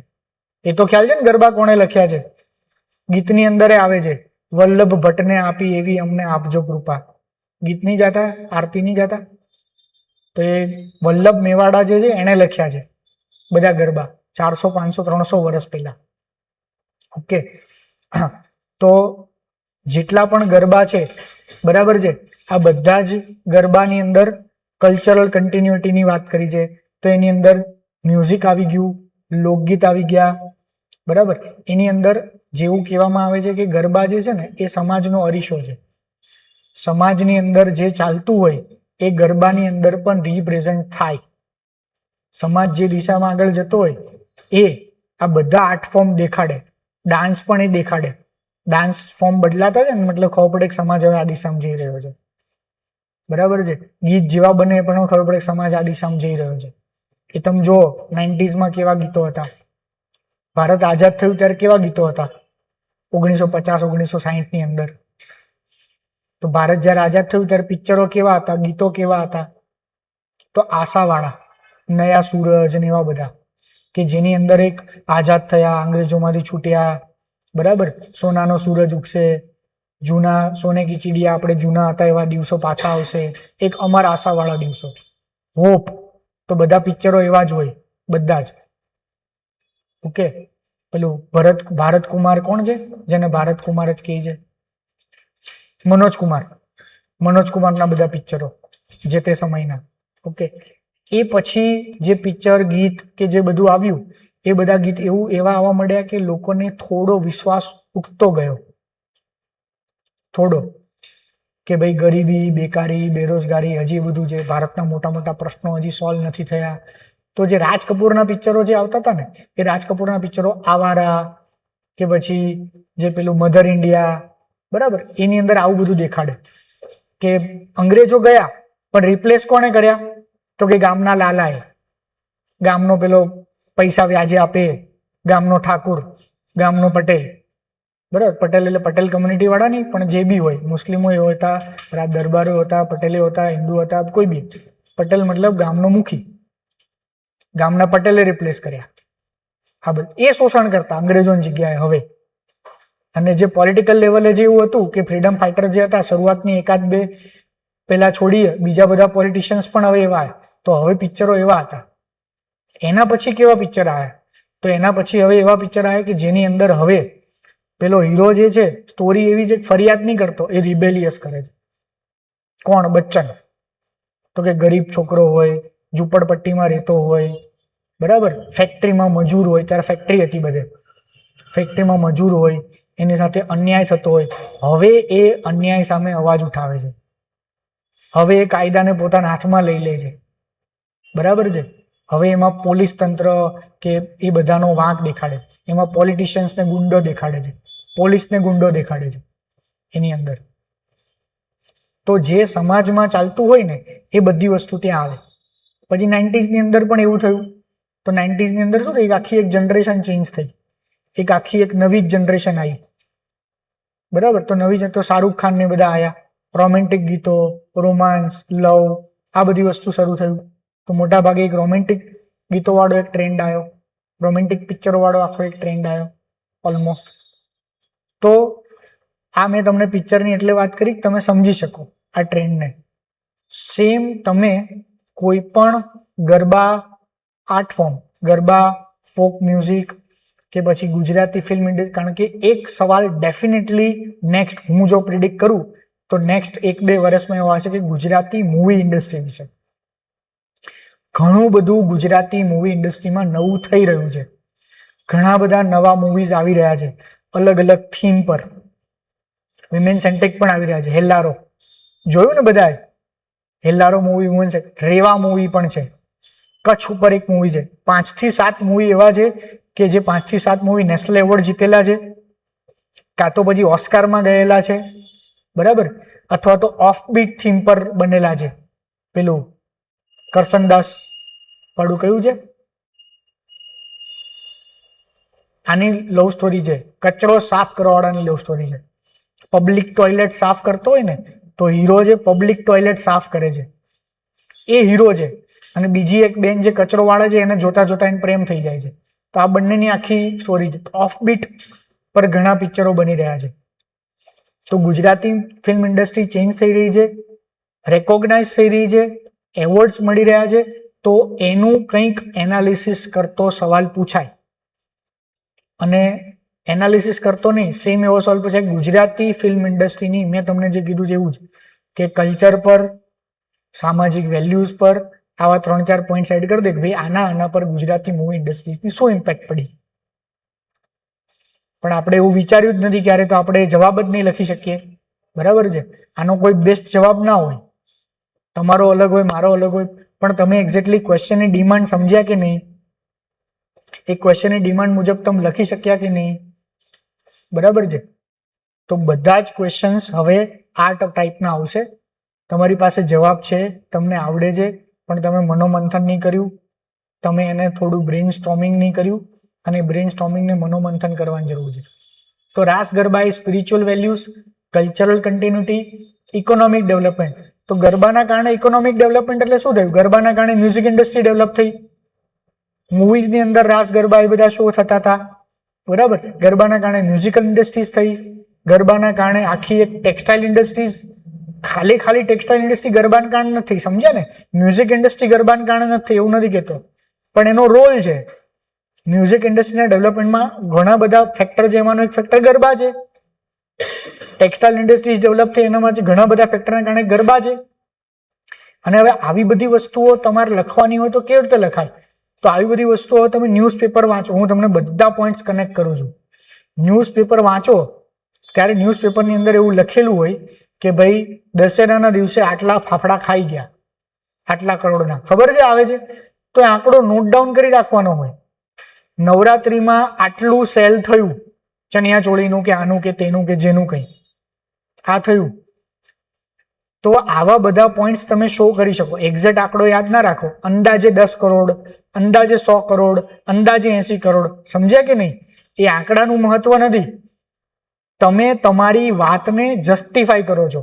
તમે એવું કહેવા માંગો છો કે જે ગરબા છે એના કારણે ટેક્સટાઇલ ઇન્ડસ્ટ્રીઝને બહુ મોટો ફાયદો થાય છે. તો આ વાતને તમે આંકડો આપીને જસ્ટિફાઈ કરો છો સાદી ભાષામાં. શું આંકડો છે એનું મહત્વ નથી. સમજી ગયા હું શું કહેવા માંગુ છું? ઓકે. તો તમારી કોઈ પણ વાત હોય તો તમે એવું કહો, આ હું નથી કહેતો, આ તો જો ન્યૂઝપેપરની અંદર આર્ટિકલ આવે છે એ કહે છે.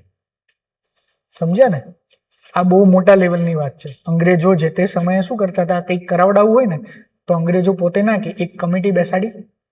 એક કમિટી એવું કીધું છે કે ભારતને આવી રીતે રૂલ કરવાનો, અમે રૂલ નહીં કરતા. કમિટી બેસાડી હતી, કમિટીએ કીધું છે કે આવું કરવાનું. એટલા માટે હવે એનું નવું સ્વરૂપ આવ્યું. નવું સ્વરૂપ આવ્યું એટલે કેવું કે ભાઈ અંબાણી અદાણી શું કરે છે? અંબાણી અદાણી કંઈક પ્રોજેક્ટ કે કંઈક કામ કરવું હોય ને, લીગલ ઇલીગલ એવા પ્રશ્નો ઊભા થાય એટલે કોન્ટ્રોવર્સી થાય. મોટા લેવલની, બહુ મોટા લેવલની કોન્ટ્રોવર્સી થાય. લોકો અત્યારે જેમ દિલ્હીમાં આંદોલન જેવું આંદોલન ઉપાડી લે, બરાબર, સ્વયંભૂ મોટું થઈ જાય, સિરિયસ થઈ જાય, સરકાર માટે એમ્બેરેસિંગ થઈ જાય. એની કરતાં અંબાણી અદાણી પોતાના ઇનિશિયેટિવ સામે પોતે જ નાનકડો વાંધો લોકલ લેવલે ઉપાડાવડાવી દે, કંટ્રોલ લોકો દ્વારા. કંટ્રોલ લોકો એટલે સમજ્યા ને કે ભાઈ કેરલાની અંદર કોઈ જગ્યાએ પોર્ટ બનાવે છે, એ પોર્ટના કારણે મરીનને બહુ મોટું નુકસાન થવાનું છે, મરીન બાયોલોજીને, મરીન ઇકોસિસ્ટમને. બરાબર છે. તો જ્યારે સ્ટોરું કરે ને પછી બહુ મોટો હોબાળો થાય ને વર્લ્ડ લેવલે બધા ભેગા થાય ને ભારત લેવલે થાય, એ પહેલાં શું કરે, એ ત્યાંનો કોઈ એન્વાયરમેન્ટલિસ્ટ નાનો મોટો, ત્યાંનો કોઈ સરપંચ 2-4-5 લોકોને ડાયરેક્ટલી ઊભા કરેલા હોય, એ નાનકડો વાંધો ઉઠાવે, નાનું આંદોલન શરૂ કરે, અને મોટું થાય ને પેલા એ છે ને PIL કરી નાખે કોર્ટમાં. પછી કોર્ટ લેવલે સેટિંગ પાડી દે, પછી કોર્ટ જજમેન્ટ આપી દે કે ના ના વંતારા કરે છે તો બહુ સારું કામ કરે છે. સૌથી ઉપર કોણ આવે? કોર્ટ. ત્યાં જ પૂરું થઈ ગયું. કાલ સવારે લોકો વંતારા ઉપર સરકારને પિટિશન કરશે તો સરકાર શું કહેશે? સ્થાનિક લોકો કલેક્ટર પાસે વિરોધ કરવા જશે, ફોરેસ્ટ ઓફિસમાં વિરોધ કરવા જશે, ગુજરાતની એન્વાયરમેન્ટ મિનિસ્ટરને પકડશે કે ભાઈ આવું કેમ છે, તો શું કહેશે એન્વાયરમેન્ટ મિનિસ્ટર? યાર કોર્ટે તો કહી દીધું છે, સુપ્રીમ કોર્ટે કીધું છે બધું સરસ ચાલે છે. સમજ્યા? તો અંગ્રેજો આ સમયને કરે. તો આપણે આમાંથી ખાલી એટલું શીખવાની જરૂર છે કે તમારે એવી હેબિટ પાડવાની હોય એસેમાં, આન્સરમાં, બધી જગ્યાએ, જ્યાં નોટ ઓલવેઝ પણ જ્યાં થઈ શકે ત્યાં તમે જે પણ કંઈ વાત કરો એ વાતને સબસ્ટેન્શિએટ કરો. સબસ્ટેન્શિએટ મતલબ પુરાવા આપો. બરાબર છે? મેન્સની આન્સર ઇન્ટરવ્યુની અંદર પણ આ વસ્તુની હેબિટ તમારી પાસે હોવી જોઈએ. ઇન્ટરવ્યુની અંદર એવું કે ભાઈ દારૂબંધી હોવી જોઈએ કે ના હોવી જોઈએ. હું અહીંયા મોક ઇન્ટરવ્યુ લઉં છું, બહુ બધાને સવાલ પૂછું છું. બરાબર છે? તો અલગ અલગ પોઈન્ટ્સ કે ના સર દારૂબંધીથી તો હેલ્થ ખરાબ થાય, દારૂના લીધે હેલ્થ ખરાબ થાય. આ જ કાઉન્ટર પોઈન્ટ છે. હેલ્થ ખરાબ હોય એને તો દારૂની પરમિશન આપે છે. સમજ્યા ને? નો ડાઉટ દારૂના લીધે હેલ્થ ખરાબ થાય, પણ જે દારૂબંધીની છૂટ આપી દે અને જે દુકાનમાં મળે છે એ દારૂથી થોડો હેલ્થ ખરાબ થાય. જે લાસ્ટ મતલબ જેની ડેથ થાય છે, જે હેલ્થ ખરાબ થાય છે, શેનાથી થાય છે? દેશી દારૂ જે બને છે એનાથી થાય છે. તો દારૂબંધી હટાવવા પાછળનું લોજિક જ એ છે કે દારૂબંધી હટાવી દો તો દેશી દારૂ લોકો ના પીવે, પેલો દારૂ પીવે. તો દેશી દારૂના કારણે જે હેલ્થ કે નુકસાન છે પેલું ઓછું થાય. બરાબર? હું એમ નથી કહેતો દારૂબંધી હટાવી દેવું છે, હું ચર્ચાની વાત કરું છું કે તમે જે પણ આર્ગ્યુમેન્ટ્સ કરો ને એ આર્ગ્યુમેન્ટ સ્ટ્રોંગ હોવી જોઈએ, વીક ના હોવી જોઈએ. તમારી પાસે દારૂબંધી વાળી બીજી, ત્રીજી, ચોથી જે પણ કે આર્ગ્યુમેન્ટ્સ, તો એવી કોઈ આર્ગ્યુમેન્ટ્સ ના કરાય કે ભાઈ સર આ બિહારની અંદર કે આ જગ્યાએ જ્યારે દારૂબંધી હટાઈ ત્યારે આ એક કમિટીનો રિપોર્ટ હતો, એ કમિટીના રિપોર્ટ આવું કહેતા હતા. થઈ ગઈ વાત ત્યાં, ફૂલ સ્ટોપ. બહુ કાઉન્ટર આર્ગ્યુમેન્ટ્સ ના થાય. તમે તમારી વાત તો કહો જ છો પણ એને સબસ્ટેન્શિએટ પણ કરો છો. તમે એવું કહો છો કે દારૂબંધી અત્યારે ભારત ગુજરાતમાં દારૂબંધી છે તો સેફટી અને લો એન્ડ ઓર્ડર પેલામાં છે. ઓકે, તો તમે ના કહો, તમે ડેટા સાથે કહો. નેશનલ ક્રાઇમ રેકોર્ડ બ્યુરોના હિસાબે ગુજરાતની અંદર ક્રાઇમ અગેન્સ્ટ વુમેન આટલું ઓછું છે, લિસ્ટ છે ભારતની અંદર. સર ઘણા બધા કારણ છે, one of the reason is liquor prohibition. Substantiate થઈ ને વાત, તો આ હેબિટ હોવી જોઈએ તમારી વાતને સબસ્ટેન્શિએટ કરવા માટે. ઓકે, ગીરની અંદર સિંહ વધી ગયા છે, આવું કોઈ બોલે, બરાબર? અત્યારે સિંહે કેમ હુમલો કર્યો, આ કર્યું, તે કર્યું, સમજ્યા ને? તો એમાં કોઈ ગીરમાં સિંહની સંખ્યા વધી ગઈ છે, વિસ્તાર ઘટી ગયો છે, આવું બધું છે. આવું બધું કરે એની જગ્યાએ એવું બોલે કે ભાઈ 50 વર્ષ પહેલા 25 થી 30 સિંહ હતા અને આજે 900 સિંહ છે. બે આર્ગ્યુમેન્ટમાં કેટલો ફરક પડ્યો? બહુ મોટો ફરક પડી ગયો. ડાયરેક્ટ તમે તમારી વાતની રજૂઆત થઈ ગઈ. ઓકે, તમે એરિયાની વાત કરો, બરાબર છે? કે ભાઈ તમે એવું વાત કરો કે ભાઈ સિંહોનો એરિયા તો વધ્યો છે. પહેલા ગીરની વાત થતી, હવે એવું કહે છે ગ્રેટર ગીર, કે ગીરની આજુબાજુનો વિસ્તાર પણ અત્યારે સિંહના છે. જેમ કે ધારી, અમરેલી ગીરની બાજુનું અડેલું જ છે, તો ધારી ને બધું ગ્રેટર ગીર એરિયામાં છે. એ સિવાય સિંહ તો પોરબંદરથી માંડીને છેક ભાવનગર સુધી પહોંચી ગયા, આખા કોસ્ટલ બેલ્ટ ઉપર કમ્પ્લીટ. પણ એવી ચર્ચા ના કરો. તમે એવું વાત કરો કે ભાઈ કોઈ એક સિંહ છે, એ સિંહ એપેક્સ પ્રેડેટર, તો એને આટલી ટેરિટરી જોઈએ, તો 900 માંથી 300 એડલ્ટ મેલ છે. એ 300 એડલ્ટ મેલની ટેરિટરી નાની થતી જઈ રહી છે. સમજે ક્વેશ્ચન શું છે? સિંહનો વિસ્તાર જ નાનો છે. પેલા એક સિંહ 10 કિલોમીટરમાં એનું સામ્રાજ્ય હતું, હવે એક સિંહનું 1 કિલોમીટરમાં જ સામ્રાજ્ય છે. 1 કિલોમીટરમાં સામ્રાજ્ય છે તો સિંહ ટેરિટરી માટે બાંધે છે બીજા સિંહ જોડે, અંદર લોહિયાળ જંગ જામે છે. અને સિંહ માણસ તો છે નહીં, બરાબર? કે હું આજે મારા ઘરે વાઈફ જોડે બાંધી ગયો, બોસ જોડે સરસ જ વાત કરીશ કેમ મારો બોસ છે. સિંહ તો સિંહ છે, બીજા સિંહ જોડે બાંધી ગયો છે, સામે રસ્તામાં બાઇક વાળો આવ્યો તો મગજ હલેલો જ છે એનો. સમજ્યા ને? જસ્ટ કહું છું એના એગ્રેશનના રીઝન્સ સિંહના, કે કન્ટિન્યુઅસલી સિંહની અંદર એક સ્ટ્રેસ હોર્મોન છે, ટેરિટોરિયલ ફાઇટ કરી રહ્યો છે, કન્ટિન્યુઅસ એ અમુક સમયથી ફાઇટ જ કરી રહ્યો છે. તો એ રિલેક્સ મૂડમાં નથી, ફાઇટ એન્ડ ફ્લાઇટ વાળા મોડમાં જ છે. હવે કોક હળી કરે છે તો કાન વગર હૂતો છે, ઓલા જોવા આવે છે, ફોટા પાડે છે, નજીક જાય છે, આ બાજ જાય છે, આ બાજ જાય છે, ખીલખાલીઓ કરે છે, તો સમજ્યા? આખી આ હું તો મારા પોઈન્ટ્સ કહું છું, મલ્ટિપલ રીઝન્સ છે, પણ તમે જે રીઝન આપો એ રીઝન તમારી વાતને સબસ્ટેન્શિએટ કરતા આવડવું જોઈએ. તો આવી રીતે ડેટા તમારી પાસે હોવો જોઈએ. ડેટા વાળી વાતની હેબિટ અત્યારથી ન્યૂઝપેપર વાંચશો તો તમને આવશે. Festival and folk traditions, are important instruments of cultural continuity and nation building evaluate in context of Gujarat's fair and festival traditions. ગુજરાતના જેટલા પણ ફેર એટલે કે મેળા છે અને જેટલા ફેસ્ટિવલ છે એના કન્ટેક્સમાં એવું પૂછે છે કે આ બધા ઇમ્પોર્ટન્ટ ઇન્સ્ટ્રુમેન્ટ છે કલ્ચરલ કન્ટિન્યુટી અને નેશન બિલ્ડિંગ માટેના. તો નેશન બિલ્ડિંગ સાથે કનેક્ટ કર્યું છે. કલ્ચરલ કન્ટિન્યુટી તો આપણને ખબર પડી ગઈ કે જેટલા મેળા છે જેટલા તહેવારો છે એ તહેવારો અને મેળા આપણું એક કલ્ચર જે છે ને એને જાળવી રાખવા મદદ કરે છે. મેળા ને આ બધું જતું રહે તો આપણું કલ્ચર ના જાળવી રહે. રક્ષાબંધનનો તહેવાર ગણો, બરાબર, સાતમ આઠમનો તહેવાર ગણો, કે જેટલા તહેવારો તમે ગણો છો આ બધા જે તહેવારો છે આ બધા તહેવારોમાં આપણું જે 50, 100, 200, 500 વર્ષ જૂનું જે કલ્ચર છે, કલ્ચર એટલે ખાણીપીણી, કપડાં જે પહેરીએ છીએ, ગીત સંગીત સાંભળીએ છીએ, બધી વસ્તુ, બરાબર, ટ્રેડ વેપાર કે બધી વસ્તુ, આપણા રીત રિવાજો એની અંદર આવે જે પણ કંઈ. તો આ કલ્ચર જે છે એ જાળવી રાખે છે ને, કારણ કે હવે કલ્ચર લોસ થઈ ગયું છે, બરાબર છે. પણ તહેવારના દિવસે આપણે ફરી પાછું એટલીસ્ટ એ કલ્ચર, જેમ કે આ બધાને ઘરે જવાનું કલ્ચર જતું રહ્યું, પણ એટલીસ્ટ અમુક અંશે અમુક જગ્યાએ ખાલી દિવાળી બેસતા વર્ષે થોડું બચ્યું છે ને. તો એવું અમુક કલ્ચરની વાત કરે કે આ કલ્ચર લોસ થઈ રહ્યું છે, પણ હજી એના કારણે કલ્ચર કન્ટિન્યુટી છે આ તહેવારના કારણે, આ પેલા ફોક ટ્રેડિશન્સ કે આપણી જે છે ફેસ્ટિવલ્સ ફેર એના કારણે, બરાબર છે. એને same to same nation building સાથે કનેક્ટ કરવાનું. નેશન બિલ્ડિંગના કયા આસ્પેક્ટ આવે? નેશન બિલ્ડિંગના આસ્પેક્ટ આવે પહેલા તો સામાજિક સમરસતા, બરાબર છે. નેશન શેના ઉપર ટકેલો હોય? તો નેશન સિટીઝન્સના પર ટકેલો હોય, પણ સિટીઝન્સની એકતા, યુનિટી પર ટકેલો હોય. તો આ બધામાં યુનિટી દેખાય છે ને. અંબાજીના મેળામાં બધા પગયાત્રાઓ ચાલીને જાય, તો આમ ગુજરાતની અંદર હિન્દુ મુસ્લિમ કરતા હશે, બરાબર, અમીર ગરીબ કરતા હશે, ઠાકોર અલગ ને પટેલ અલગ ને ટુકડો અલગ ને પૂછડો અલગ ને ચાલે છે ને.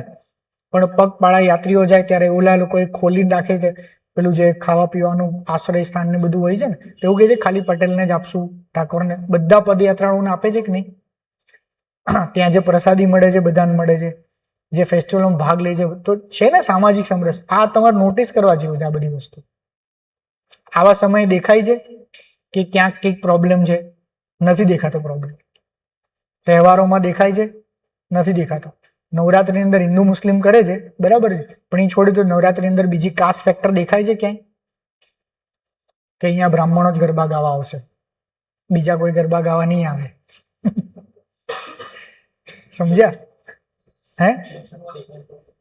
એટલે હું એ જ કહું છું, ઇલેક્શનમાં દેખાય, કોઈ મુદ્દા પર દેખાય.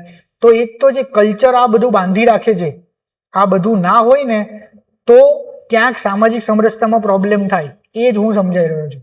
આપણા ફેર, આપણા ફેસ્ટિવલ, બરાબર, આપણા કલ્ચર, એનો સામાજિક સમરસતામાં રોલ છે અને બહુ જ ઇમ્પોર્ટન્ટ રોલ છે. જે અમુક વેલ્યુઝ સચવાઈ ગઈ છે આપણી અંદર, બરાબર, એ બધી વેલ્યુઝ છે. જેમ કે ક્રાઇમ અગેન્સ્ટ વિમેન ને બધું વધી રહ્યું છે, બરાબર છે. તો એટલીસ્ટ 9 દિવસ તો આપણને અહેસાસ કરાવે છે ને કે ભાઈ શક્તિની પૂજા કરો, સ્ત્રીની પૂજા કરો, એને ઇમ્પોર્ટન્સ આપો. સમજ્યા? એ 9 દિવસ આપણને અહેસાસ કરાવે છે એ વસ્તુ પાછળનો. તો કલ્ચર, એ બધી વસ્તુ આપણને જે લોસ્ટ છે, જે ભૂલી ગયા છીએ, જે વિસરી ગયા છીએ, અથવા જે ભૂલી જવાના છીએ કાં તો ભૂલી રહ્યા છીએ, બરાબર, એની જાળવણી કરવામાં મદદ કરે છે. તો ક્યાંય બહાર જવાનું નથી. તમે જે જોયું છે, તમે જે ફીલ કર્યું છે, તમે જે અનુભવ્યું છે આપણી આજુબાજુ, એ બધાને તમારે આમાં ઢાળવાનું છે. પણ તમને દરેક વર્ડનો વાઇડર મિનિંગ ખ્યાલ હોવો જોઈએ, તો તમે એની સાથે કનેક્ટ કરી શકો. ગુજરાતનું architectural heritage રિફ્લેક્ટ્સ continuity of its civilisation and cultural evolution. આ સ્ટેટમેન્ટને એન્શન્ટ, મિડાવેલ, મોડર્ન ગુજરાત સાથે કનેક્ટ કરો. તો ખાલી શું કહેવા માંગે છે? આપણે આર્કિટેક્ચરલ જે હેરિટેજ છે એ જ વિચારવાના, એન્શિયન્ટ મિડલ મોડર્નના, બરાબર છે. મોટા મોટા આર્કિટેક્ચરલ હેરિટેજ વિચારો, અને આ જેટલા આર્કિટેક્ચરલ હેરિટેજ છે, આ બધા જ આર્કિટેક્ચર હેરિટેજ એ આપણું સિવિલાઇઝેશનની કન્ટિન્યુટી અને કલ્ચરલ ઇવોલ્યુશનની વાત કરવાની છે. તો જેટલા પણ આર્કિટેક્ચરલ હેરિટેજ છે એની અંદર ભલે આમાં નથી લખ્યું, પણ તમે હડપ્પાની વાત કરી શકો, બરાબર, કે ટાઉન પ્લાનિંગ પહેલો પોઈન્ટ આવે, વોટર કન્ઝર્વેશન બીજો પોઈન્ટ આવે, બરાબર, દેવી દેવતાઓ મતલબ મધર પેલી હતી ને ડેઇટીની પૂજા કરતા હતા એની કોઈ વાત આવે, બરાબર, કે એ જે પણ કઈ આર્કિટેક્ટ છે એ 2-4-5 આર્કિટેક્ટ વાળી તમે વાત કરો. એ પછી જે મોઢેરા સોમનાથના મંદિરો બન્યા છે એ જે મંદિરોની વાત કરો, પછી સ્ટેપવેલ રાણકી વાવ, અડાલજની વાવ, પછી જે ઇન્ડો ઇસ્લામિક આર્કિટેક્ટ છે, ઇન્ડો ઇસ્લામિક આર્કિટેક્ટ એટલે કે અહીંયા જે રાણીનો હજીરો, રાજાનો હજીરો, કે પછી અમુક બહુ મોટી મોસ્ક કે જે બનેલી છે, બરાબર, એની અમુક 4-5 એક્ઝામ્પલ્સ આપો. એ સિવાય જે ચંપારણ ચાંપાનેરનું હેરિટેજ જે છે એ, બરાબર, અમદાવાદ જે હેરિટેજ છે એ બીજી 4-5 હેરિટેજની વાત કરો. આ બધા જ હેરિટેજ જે છે એ બધા જ હેરિટેજને તમે સાંકળો. આ મેં તમને જે પોઈન્ટ્સ કીધા ને એ વિથ મિનિમમ પોઈન્ટ્સની વાત થઈ, સાવ બેઝિક આન્સર. પણ આ બેઝિક આન્સર જે અત્યારે પણ તૈયારી કર્યા છે ને એ સ્ટુડન્ટ્સ પણ નહીં લખી શકે, જે તમે વિધાઉટ રીડિંગ, વિધાઉટ પ્રિપરેશન લખી શકો. પછી મેં કીધું એ પ્રમાણે તમે જેમ હિસ્ટ્રી વાંચશો, કલ્ચર વાંચશો, તમારી પાસે ડેટા પોઈન્ટ્સ આવશે, તમારી પાસે કન્ટેન્ટ આવશે, તો આ જ આન્સરને હજી વધારે સારી રીતે એન્ટ્રીચ કરશો. પણ ડેટા પોઈન્ટ પહેલા આવી જાય અને થિંકિંગ પેટર્ન ના આવી હોય તો પાછળથી થિંકિંગ પેટર્ન ડેવલપ ના થાય, અઘરી પડે. કારણ કે તમે પહેલેથી જે ડેટા સ્ટોર કર્યો છે ને એ તમે ડેટા સ્ટોર કમ્પાર્ટમેન્ટમાં કર્યો છે. એક જ્યોગ્રાફીનું મગજમાં બોક્સ બનાવી દીધું, એમાં ફિટ કરીને સાઈડમાં મૂકી દીધું. બીજું પોઈન્ટ કલ્ચર બનાવ્યું, તમે એ બેનને વચ્ચે કનેક્શન જ નહીં આપ્યું જીવનમાં ક્યારે, એને મૂકી દીધું. કલ્ચર તો અલગ જ છે કંઈક, અને જ્યોગ્રાફી એ કંઈક અલગ છે. સમજી ગયા? અત્યારે તમે ઇન્ટરકનેક્ટ કરો છો અને હવે જ્યારે તમારી પાસે ડેટા આવશે, વાંચશો ફરથી, જે મેઇન્સ વાળા છે તો જે જૂના સ્ટુડન્ટ છે એમને કહું છું કે ફરીથી લેક્ચર ભરવાનું સ્ટાર્ટ કરો, ફરીથી લેક્ચર જોવાનું સ્ટાર્ટ કરો, ફરીથી કલ્ચર, હિસ્ટ્રી, જ્યોગ્રાફી બધું વાંચવાનું સ્ટાર્ટ કરો અને એને ઇન્ટરકનેક્ટ કરવાનું સ્ટાર્ટ કરો. હું આ બધા પોઈન્ટ્સ બોલી શકું છું, સમજાઈ શકું છું. કદાચ મારા કરતાં વધારે સારું કલ્ચર કે હિસ્ટ્રી એ સાહેબ સમજાવતા હશે, કારણ કે એ પોઈન્ટ્સ અમને વધારે ખબર હશે, બરાબર. પણ હું આ બધું સમજાઈ શકું છું કારણ કે મને કોઈએ હિસ્ટ્રી, કલ્ચર, ઇતિહાસ કોઈએ ભણાવ્યું જ નથી. મેં યુપીએસસીનું ક્યાંય ગાઈડન્સ નહીં લીધું, કોઈ કોચિંગ નહીં લીધું, કોઈ વિડીયો નહીં જોયા, કશું જ નહીં કર્યું. મેં કીધું ને મારી જૂની સ્ટોરી પ્રમાણે, એક રૂમમાં બેસીને હું 5-25 ચોપડી પેલી બેસીને વાંચી છે, મેં કન્ટિન્યુઅસ ન્યૂઝપેપર વાંચ્યું છે. અને આ બધી વસ્તુને મેં કનેક્ટ, હું તમને જે પિક્ચરના એક્ઝામ્પલ આપું છું ટ્રેન્ડ, એ ક્યાંય નહીં લખ્યું, મારો એક્સપિરિયન્સ છે. મેં એનાલિસિસ કર્યું છે કે આવી રીતે મૂવીઝ બદલાયા છે, બરાબર, આવી રીતે સોંગ્સ બદલાયા છે. તો હવે એકવાર મને ખબર પડી ગઈ કે મૂવીનું જોનર કેવી રીતે બદલાયું છે, તો એ તો હવે હું નાટકે સમજી કરી શકું, ગીતો માટે લાગુ પાડી શકું, કોઈ પણ વસ્તુ માટે. મેં એક મારા મગજને થિંકિંગ પેટર્ન સેટ કરી દીધી છે ને. ઓકે, તો સેમ વસ્તુ તમે પોતે અત્યારે જે વાંચો છો જે ભણો છો એને સિન્સ ડે 1 ઇન્ટરકનેક્શન કરવાનું ટ્રાય કરો. દરેક ફેકલ્ટી કે દરેક જગ્યાએ તમને ઇન્ટરકનેક્શન નહીં સમજાઈ શકે બધા, એ તમારું કામ છે. તમારે બ્રેઇનને એ રીતે ડેવલપ કરવાનું છે, બ્રેઇન સ્ટોર્મિંગ કરવાનું છે.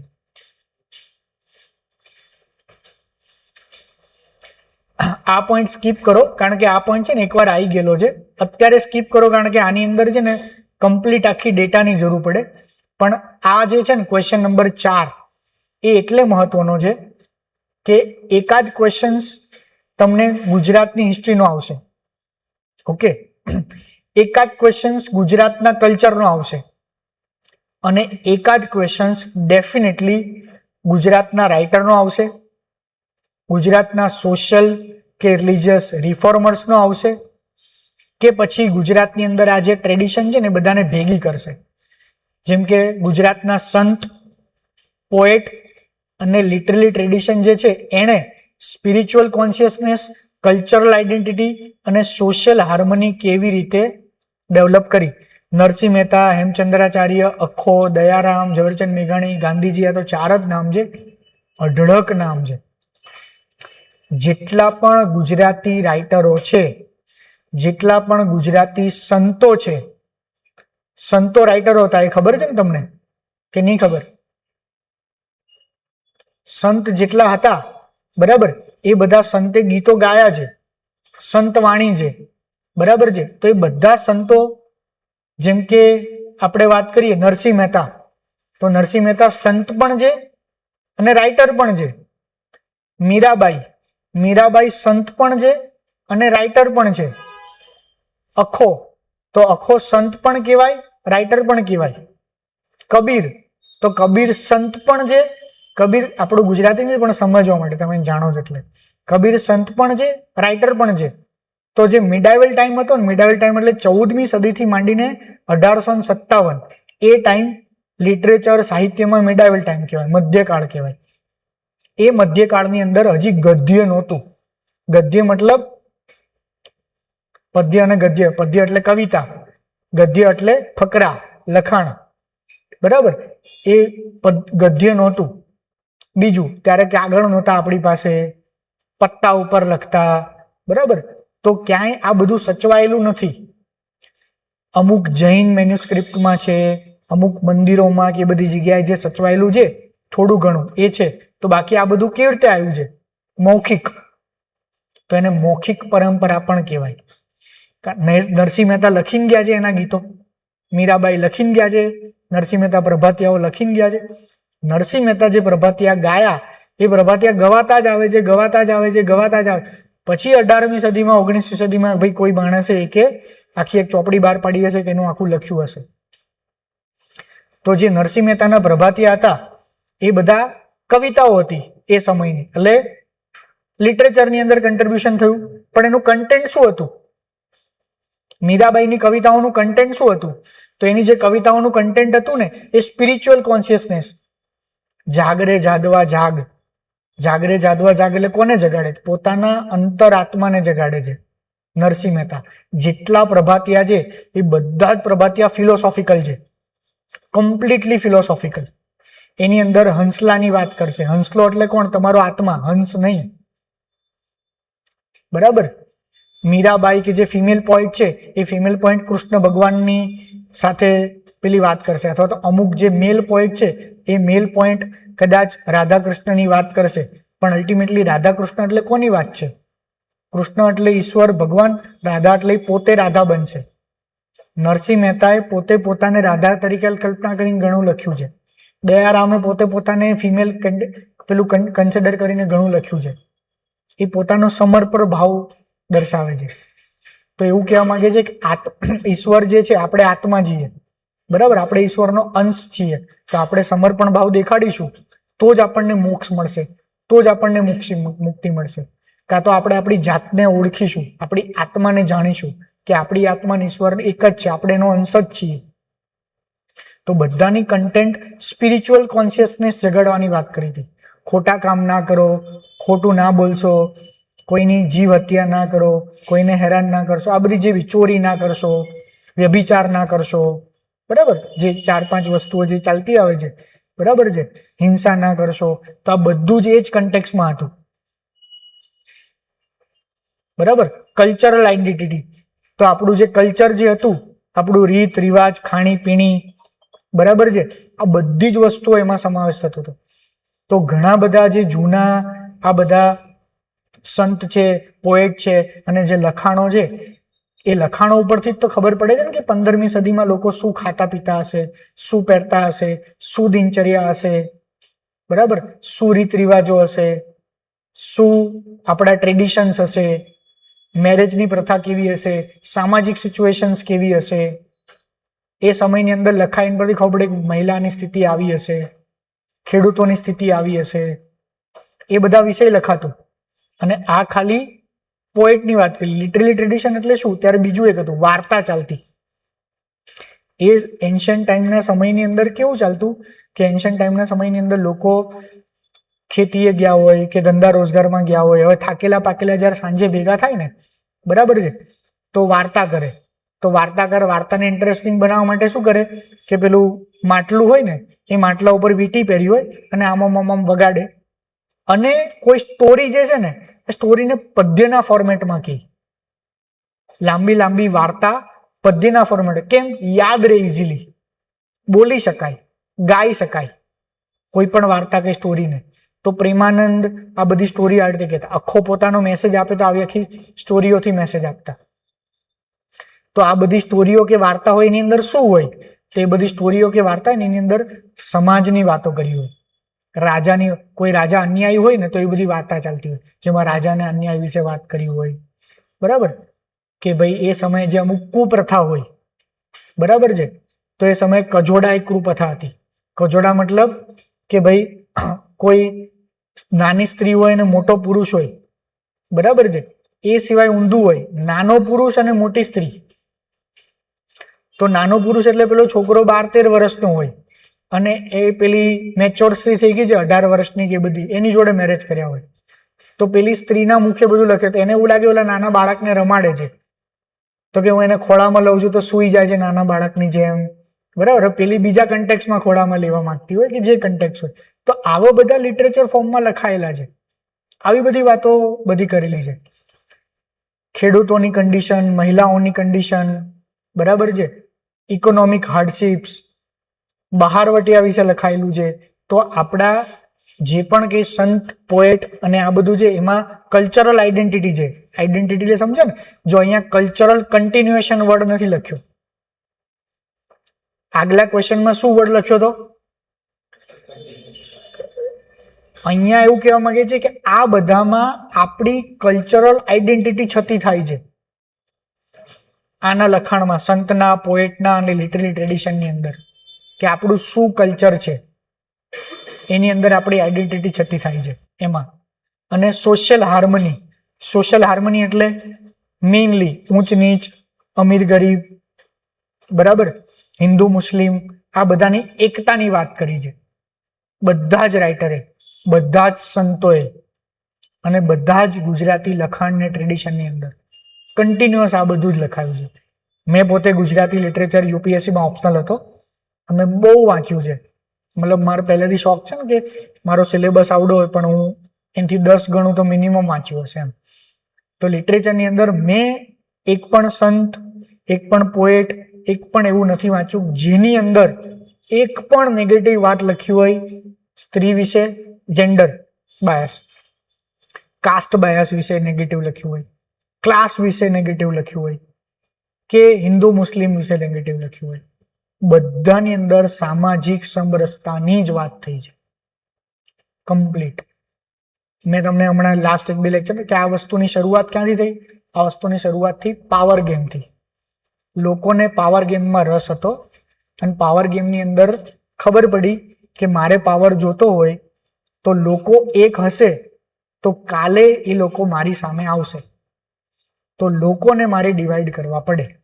અંગ્રેજો, યુરોપિયન કન્ટ્રીઝ વાળા શીખ્યા હતા, આપણે પણ શીખ્યા. એટલે આ વસ્તુ એક ફિક્સ કરી નાખી કે લોકોને અલગ કરી દેવાના કોઈ પણ રીતે, ગમે તે બાનાથી, ગમે તે કન્ટેક્સથી. જ્યારે ઇલેક્શન આવે ત્યારે હિન્દુ મુસ્લિમ કરી નાખવાનું, એટલે બધા હિન્દુ આમ થઈ જાય, મુસ્લિમ આમ થઈ જાય. કહું છું ને, પેલું દર્શાવે છે કે ભાઈ 18% લોકોથી 82% લોકોને ખતરો છે, મને મત આપો તો હું તમને 82% લોકોને બચાવી લઈશ. બરાબર? આવું એક સમજણ. 82% લોકોને વિશ્વાસે આવી જાય છે કે મને ખતરો છે આ લોકોથી, એટલે આ લોકો પાસે જતા રહે છે.